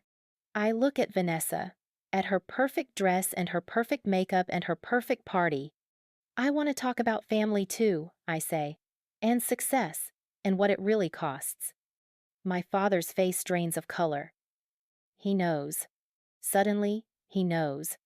Dad just said that success is about finding someone who sees your worth, who celebrates your achievements, who stands beside you when it matters. I pause. That's beautiful advice. I wish my parents had followed it. Murmurs ripple through the room. I open the evidence folder. 6 weeks ago, I graduated from Stanford University, magna cum laude, computer science, full merit scholarship worth $208,000. My voice is steady. Facts first. I invited my parents 3 months in advance, bought them front row tickets, Section A, Row 3, seats 7 and 8. I can see some guests nodding, following along. The morning of my graduation, I received a text from my mother. I pull out my phone, show the screenshot on the first page of my folder. Can't make it today. Your sister's promotion dinner is tonight. She's the real success. You understand. Dead silence. They were staying at the Rosewood Hotel in Palo Alto, 12 minutes from Stanford Stadium. They'd checked in the night before. But they chose not to come. My mother stands. Elena, we can discuss this privately. No. My voice is sharp. We're past private. You made this public when you told me my sister was the real success while I walked across the Stanford stage alone. I see guests exchanging glances. Shock. Confusion. My father's law partners looking at him with new eyes. But that's not the worst part. I flip to the next section of the folder. After graduation, I discovered something interesting. I'm listed as an authorized user on a Capital One credit card, ending in 4,738. I never used this card, never even received it, but someone did. I pull out the first credit card statement. Hold it up. Over 34 months, almost 3 years, this card was charged $191,200. I let that number hang in the air. $191,200. Without my knowledge, without my permission, using my name, my social security number, my credit. Gasps. Actual gasps. Vanessa stands. That's not you're lying. Am I? I flip through the statements. Start reading charges out loud. $25,000. Napa Valley Event Center venue deposit for your wedding. $18,000. Bella Flora Catering. $8,400. Vera Wang Bridal Salon. $12,000. Stephanie Wolf Photography. No. Each number lands like a bomb. Every charge here? I hold up the thick stack of statements. Your wedding, your dress, your photographer, your cake, your venue, all charged to a credit card in my name. While I worked 3 jobs to afford textbooks, while I ate ramen 6 nights a week, while I was denied apartment leases and car loans because my credit score dropped from 720 to 580. The room is frozen. Vanessa's face has gone white. Mom? Dad? What is she talking about? My father finds his voice. Elena, you're taking this out of context. Context? I pull out another document. Here's context. Police report. San Francisco Police Department Financial Crimes Division. Case number 2025 to 4,471. Filed for identity theft and financial fraud. Someone's champagne glass hits the floor, shatters. Here's more context. Another document. Civil lawsuit filed in San Francisco Superior Court. Elena Hartwell versus Richard and Susan Hartwell. Damages sought, $256,200. For unauthorized use of credit, identity theft, financial exploitation, and intentional infliction of emotional distress. My mother's voice is shrill. You're being dramatic. We were going to pay you back. When? I cut her off. Before or after you spent another $8,000 on bridesmaid gifts? Before or after you took Vanessa on a $3,200 weekend shopping trip while telling me you were too busy to co-sign my apartment lease? I'm on a roll now. Can't stop. Won't stop. April 15th through 17th. I called you, Mom. Crying. Because I'd been denied housing. My credit wasn't good enough. You said you were too busy to help. You were at the Rosewood Hotel. With Vanessa. Bridal suite shopping. I show Vanessa's Instagram post. Blown up and printed. She posted about it. Shopping with Mom. While I was figuring out how to find a place to live. Vanessa is crying now, mascara running. I didn't know. Didn't you? I look at her directly.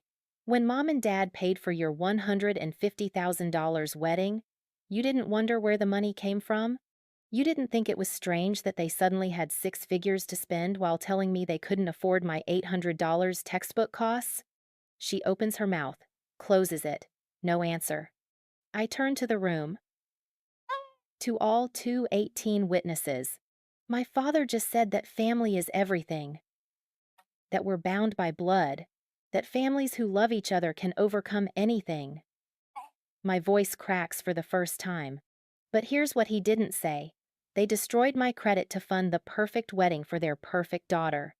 They stole my financial future so Vanessa could have her dream venue and her designer dress and her $12,000 photographer. I pull out one more document. My credit score history. September, 3 years ago, 720. Today, 580. Do you know what that means? It means when I try to buy a car, I'll pay $5,400 more in interest. When I try to rent an apartment, I'll need a cosigner, which I won't get because my parents are the ones who destroyed my credit.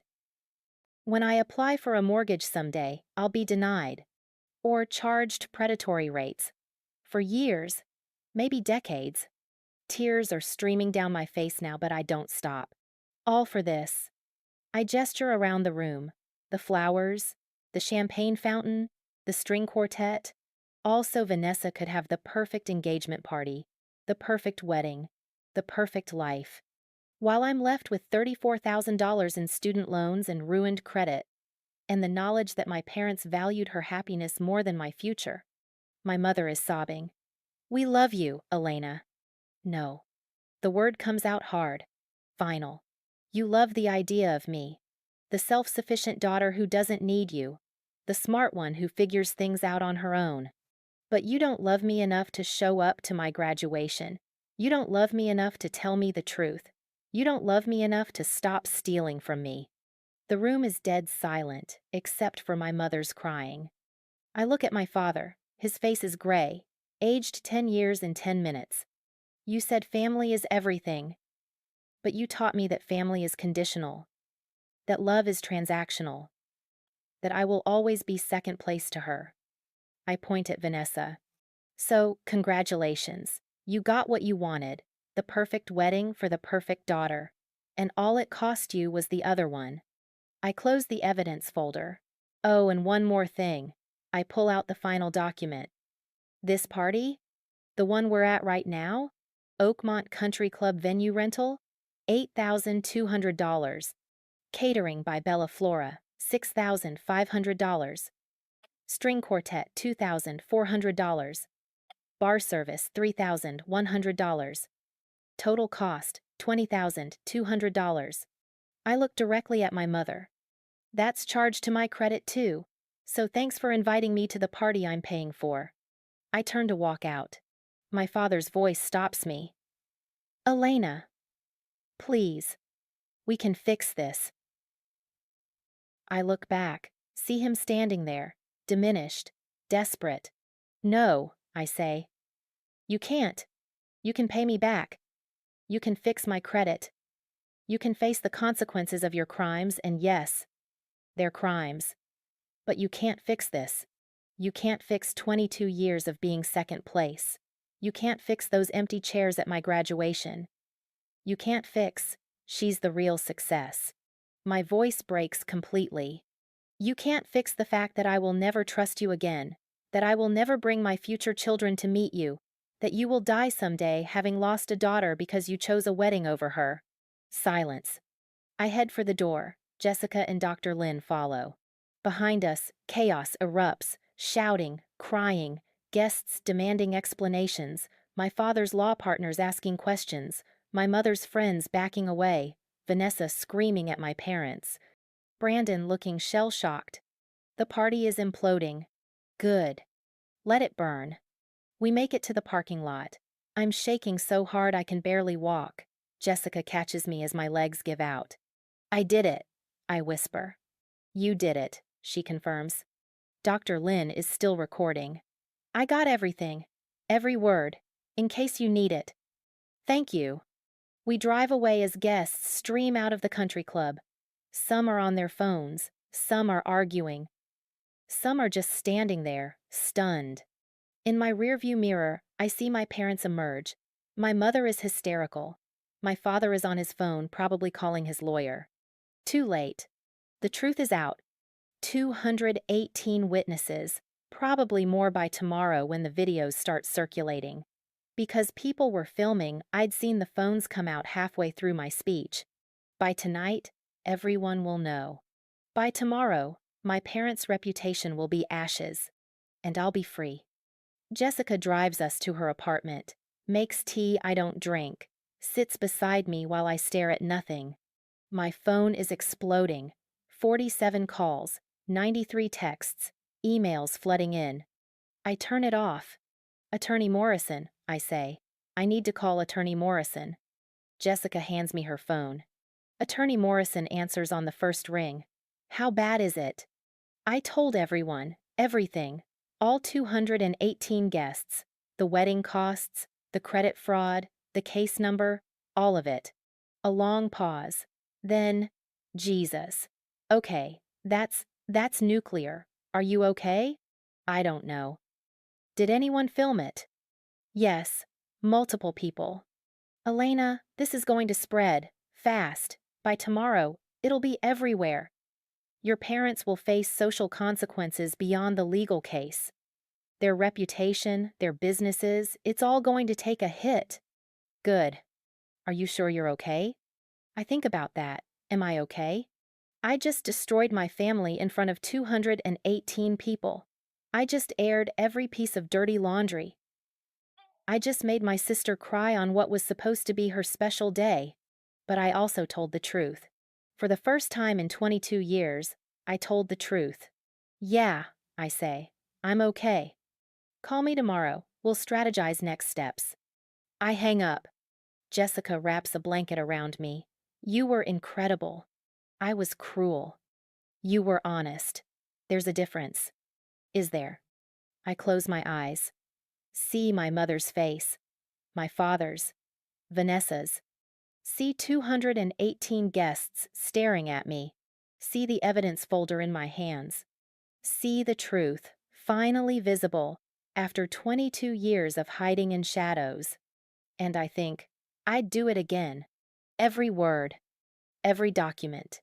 Every burned bridge. I'd do it all again. Because I'm not second place anymore. I'm not the scapegoat. I'm not the daughter who doesn't matter.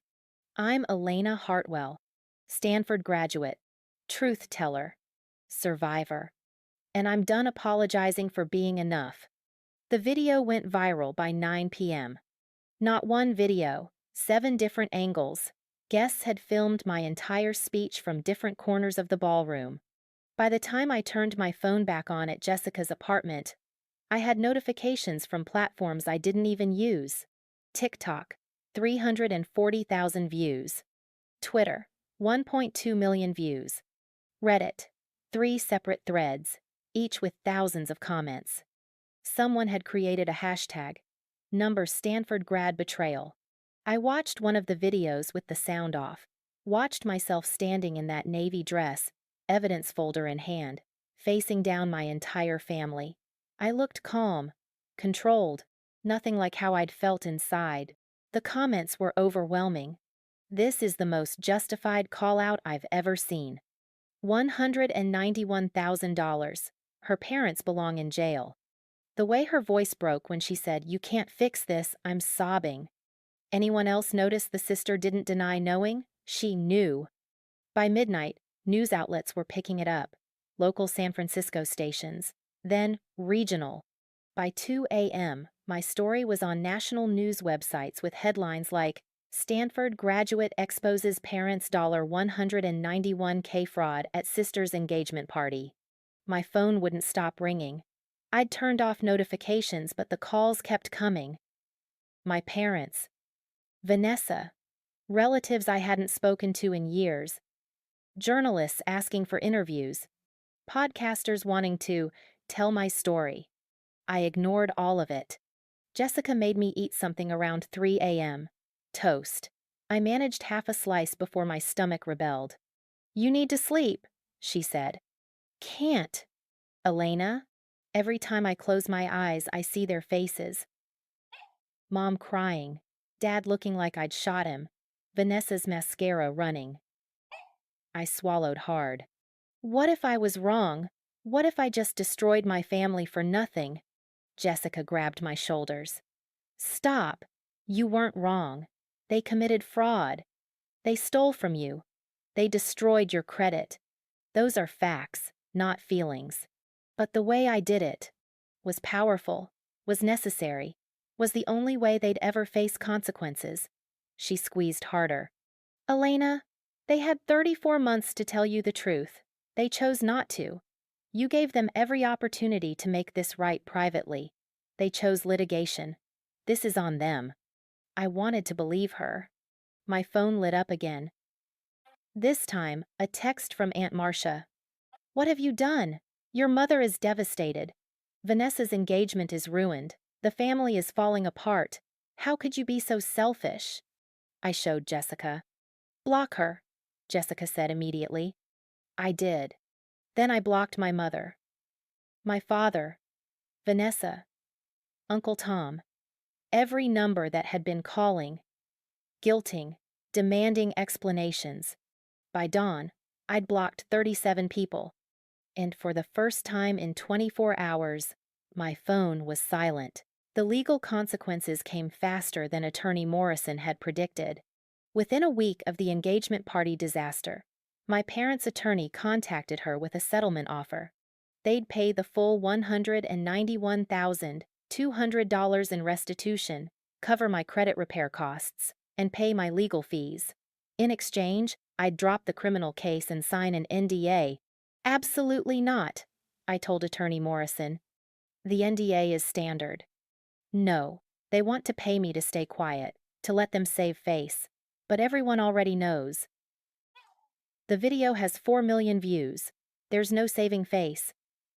And I want the criminal case to proceed." Attorney Morrison was quiet for a moment. "Elena, criminal cases are unpredictable. The DA might not prosecute.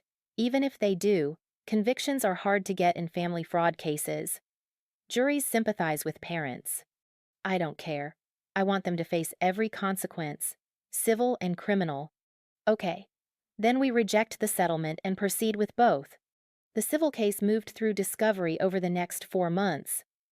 My parents hired an expensive defense team, 3 attorneys from a firm that specialized in white-collar crime.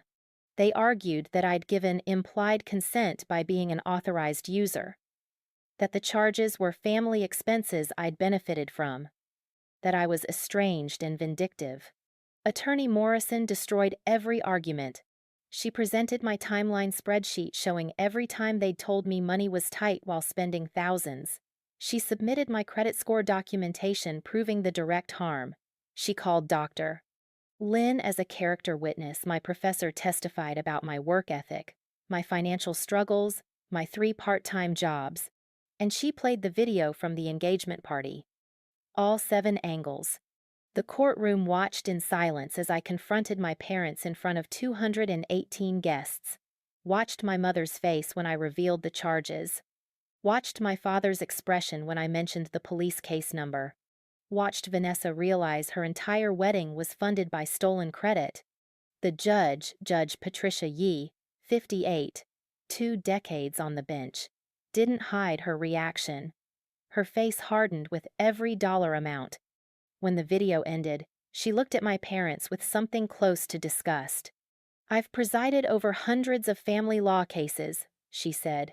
"This is among the most clear-cut instances of financial exploitation I've encountered."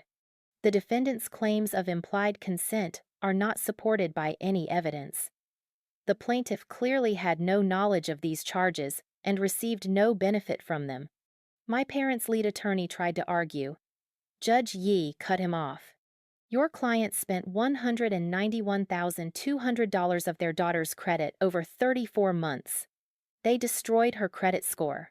They skipped her Stanford graduation while staying 12 minutes away. They told her, and I quote, "She's the real success is about her sister," implying the plaintiff was not. Judge Yee's voice was steel. This isn't a family disagreement. This is financial abuse. The judgment came down in December, 6 months after I'd filed. Amount awarded to plaintiff: $191,200 in full restitution, $43,000 in future damages, calculated interest costs from credit damage, $22,000 in legal fees, $8,000 for professional credit repair services, $15,000 in punitive damages. Total, $279,200. Payment required within 90 days or wage garnishment would begin. Credit reporting agencies would be notified to remove all fraudulent accounts from my record.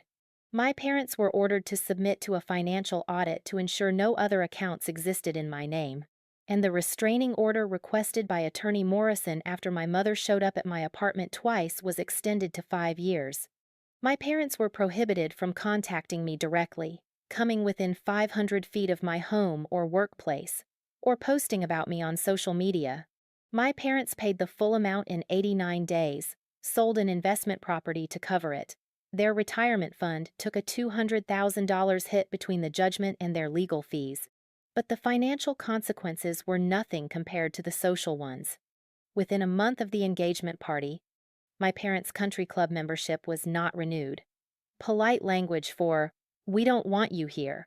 My father's law firm, where he'd been a senior partner for 20 years, pushed him into early retirement. They called it stepping back to focus on family.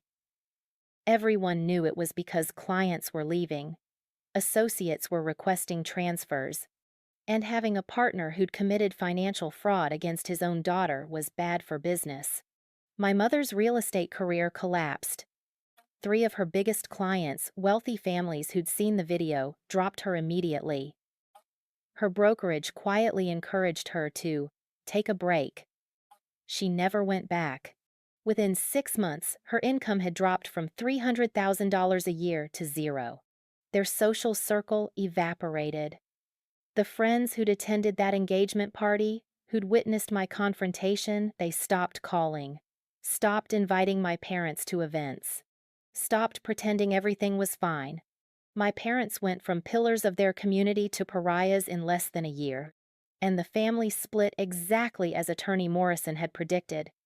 Elena's sighed. Aunt Marcia called 2 months after the party, crying, apologizing. I didn't know the extent of it. I thought it was just favoritism. I didn't know about the fraud. We talked for 3 hours. She'd cut off my parents completely. We have dinner now, twice a month. My grandmother, my mother's mother, reached out through Aunt Marcia. She'd been estranged from my mother for years over different issues. I tried to warn you about her. She told me when we finally met for lunch. I'm sorry I didn't try harder. We're building a relationship now, slowly. Cousin Jake sent a Facebook message. I always knew they treated you differently.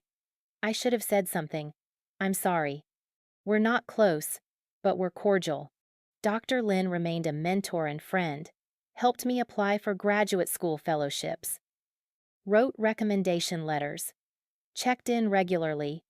Parents' side. Uncle Tom, my father's brother, sent me one email. You destroyed this family. I hope you're happy. I deleted it. Never responded. He and his wife sided completely with my parents. 2 of my mother's real estate colleagues sent me angry messages about ruining her career. Blocked. Several family friends I'd known growing up sent variations of, "This should have stayed private." Blocked. Neutral. But leaning Elena? My father's law firm partners never contacted me directly, But Attorney Morrison heard through professional networks that they'd privately agreed my parents' actions were indefensible. My mother's sister, Aunt Carol, sent a card 6 months later. Just 2 sentences. I believe you. I'm sorry. We haven't talked, but the card is on my fridge. Vanessa. The sister situation was complicated. Her engagement to Brandon ended 3 weeks after the party. He called it off. According to mutual acquaintances, he was uncomfortable with how the wedding had been funded and concerned about Vanessa's judgment in not questioning where the money came from. Vanessa blamed me publicly. Posted on Instagram. My sister destroyed my engagement, my family, and my parents' reputation because she's jealous of my success. Some people can't handle other people's happiness. The comments tore her apart. Hundreds of people replied with screenshots of my evidence, links to the court documents, explanations of financial fraud. She deleted the post within 6 hours. Made her account private. Hasn't posted publicly since. I heard through Aunt Marcia that Vanessa had a breakdown. Therapy. Antidepressants. A leave of absence from her marketing director job. She moved back in with our parents for 4 months before finding her own place. She never apologized, never reached out, never acknowledged her role. I don't expect her to. 6 months after the judgment, Vanessa sent one text through a mutual friend's phone. Can we talk? I didn't respond. A year after, she tried again through Aunt Marcia. I miss my sister. I told Aunt Marcia, I miss the sister I thought I had. But that person never existed. I haven't heard from Vanessa since. My parents. The restraining order meant I heard about them only through others. Aunt Marcia's reports, they downsized from their 4-bedroom house in Corte Madera to a 2-bedroom condo in San Rafael. My father was consulting, part-time code for not really working. My mother had gained weight, cut her hair, stopped doing her makeup. They'd both aged visibly. Their marriage was reportedly strained. Aunt Marcia had overheard them fighting at a family event she'd attended before cutting them off. My mother blaming my father for adding me to the credit card, my father blaming my mother for the spending. They'd tried to contact me 3 times through intermediaries, all violations of the restraining order that I'd reported to the police. After the 3rd violation, Attorney Morrison sent a formal warning. Next contact attempt will result in contempt charges. They stopped trying. I heard they still asked about me. Asked Aunt Marcia if I was okay, if I was happy, if I ever mentioned them. Aunt Marcia told them the truth. Elena is thriving, and she never asks about you. That seemed to hurt them more than anything. The last thing I heard, through the grapevine, was that my mother had said to someone at church, I don't understand what we did that was so wrong. We were just trying to give Vanessa a beautiful wedding. Even now, they didn't get it. It's been 3 years since my Stanford graduation, 3 years since those empty chairs, 3 years since I discovered the fraud. I'm 25 now, senior software engineer at a tech startup in San Francisco. I was promoted twice in 2 years, once to mid-level engineer, then to senior. I lead a team of 4 developers. We're building an app that helps first-generation college students navigate financial aid. The irony isn't lost on me. My salary is $145,000 a year. I started at $98,000 3 years ago, right out of Stanford. That first paycheck felt impossible, more money than I'd ever seen in my bank account at once. I cried in my car in the company parking lot. The financial recovery was systematic, clinical, the way I approach everything. Credit repair timeline. Month 1. Professional credit repair service began work. Disputed all fraudulent accounts. Filed corrections with all 3 bureaus. Month 3.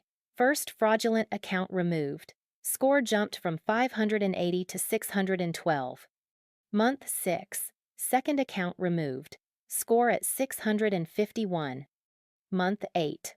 All fraudulent accounts cleared. Score reached 712. Month 12.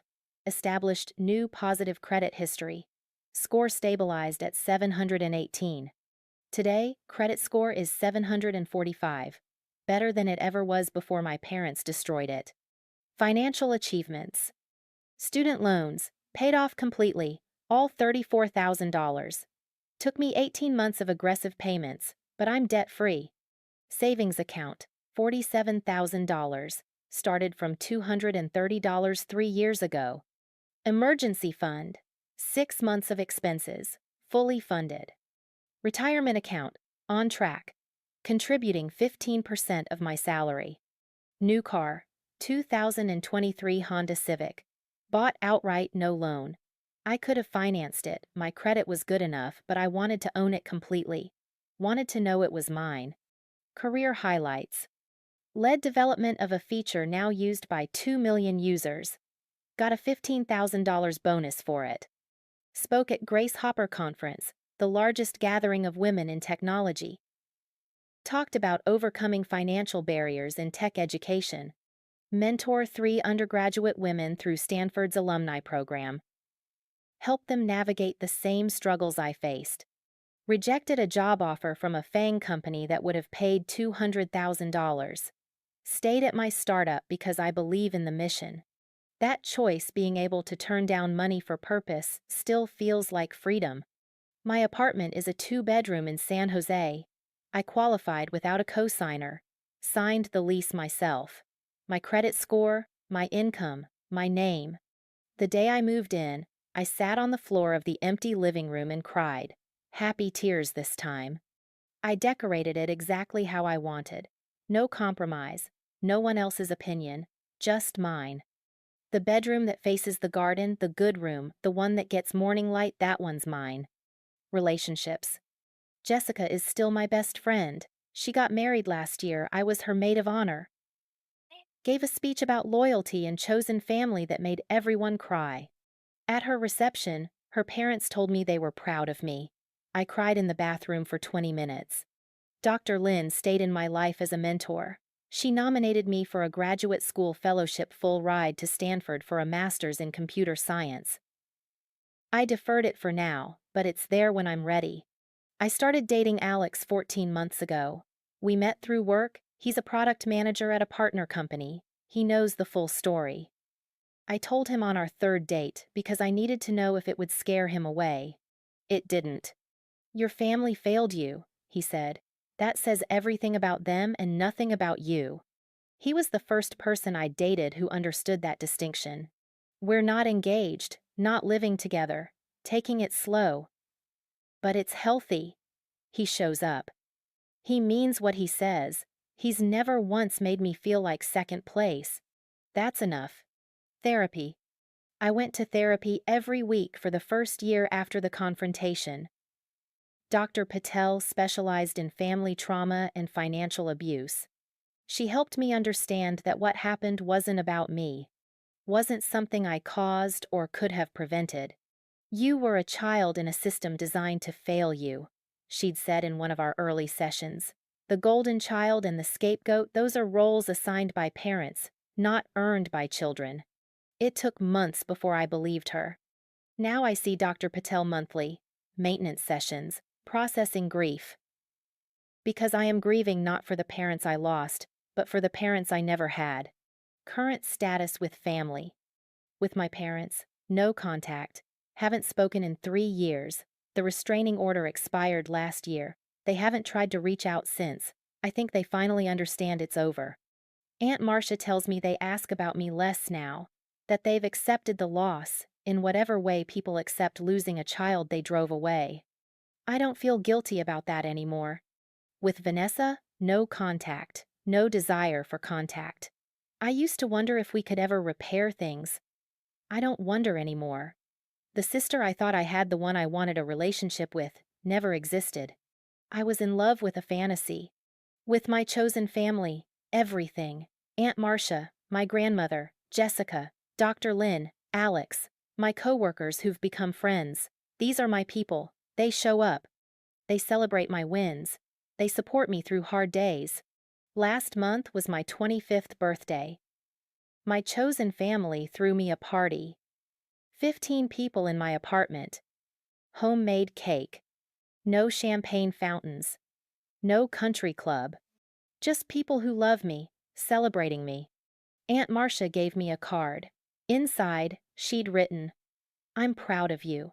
Your parents should have been, but they couldn't see past their own flaws. That was their loss. You're exactly who you were meant to be." I keep that card on my nightstand. Reflections. Some days are hard. I see families together at restaurants, in parks, on holidays, and I feel the absence, not of my actual parents, but of the concept, the idea of unconditional parental love that I'll never have. I still have moments where I doubt myself, where I wonder if I was too harsh, too public, too unforgiving. But then I remember those empty chairs, that text message. "She's the real success." I remember $191,200. And I know I did the right thing. The video from the engagement party still circulates sometimes. Pops up on social media. People recognize me occasionally. "Are you the Stanford grad who exposed her parents?" I used to hate it. Now I'm neutral. It happened. It's part of my story. I don't need to hide it or be ashamed of it. Last month, a woman messaged me on LinkedIn. She'd seen the video. Her parents had done something similar, destroyed her credit to fund her brother's business. She'd been carrying the secret for 6 years, thinking she was alone. "Your story gave me the courage to file a police report," she wrote. "Thank you for speaking up." I cried reading that message. Maybe that's the point. Maybe the confrontation, the exposure, the viral video. Maybe it wasn't just about me. Maybe it was about every scapegoat child who thought they were crazy. Every forgotten daughter who believed they deserved less. Maybe it was about breaking the silence. Final thoughts. People ask if I regret how I handled it. If I wish I'd done it differently, privately, quietly, through lawyers and courtrooms, instead of in front of 218 guests. The answer is no. My parents had 34 months to tell me the truth. They had dozens of opportunities to come clean, apologize, make it right. They chose deception every time. The public confrontation wasn't cruelty. It was consequence. For years, they'd controlled the narrative, played the perfect parents, let everyone believe they were supporting both daughters equally. The public exposure simply made the truth visible. Did it ruin Vanessa's engagement party? Yes. But Vanessa's engagement party was funded by $191,200 of stolen credit. It was already ruined. I just made it obvious. Did it destroy my parents' reputation? Yes. But their reputation was built on a lie. I didn't destroy anything. I revealed what was already there. I'm not sorry for telling the truth. I'm only sorry it took me 22 years to do it. Looking forward, I don't know what my future holds. Graduate school, maybe. Starting my own company. Possibly. Marriage, children, a house, all things I thought I'd never achieve because my credit was destroyed. But my credit is fixed now. My savings are growing. My career is thriving. And I'm learning something I never knew before. I'm enough. Not because of my degree or my salary or my credit score, but because I survived a family system designed to diminish me and came out the other side still standing. My parents told me Vanessa was the real success. They were wrong. Success isn't about wedding venues or job titles or parents' approval. Success is choosing yourself when the people who were supposed to choose you don't.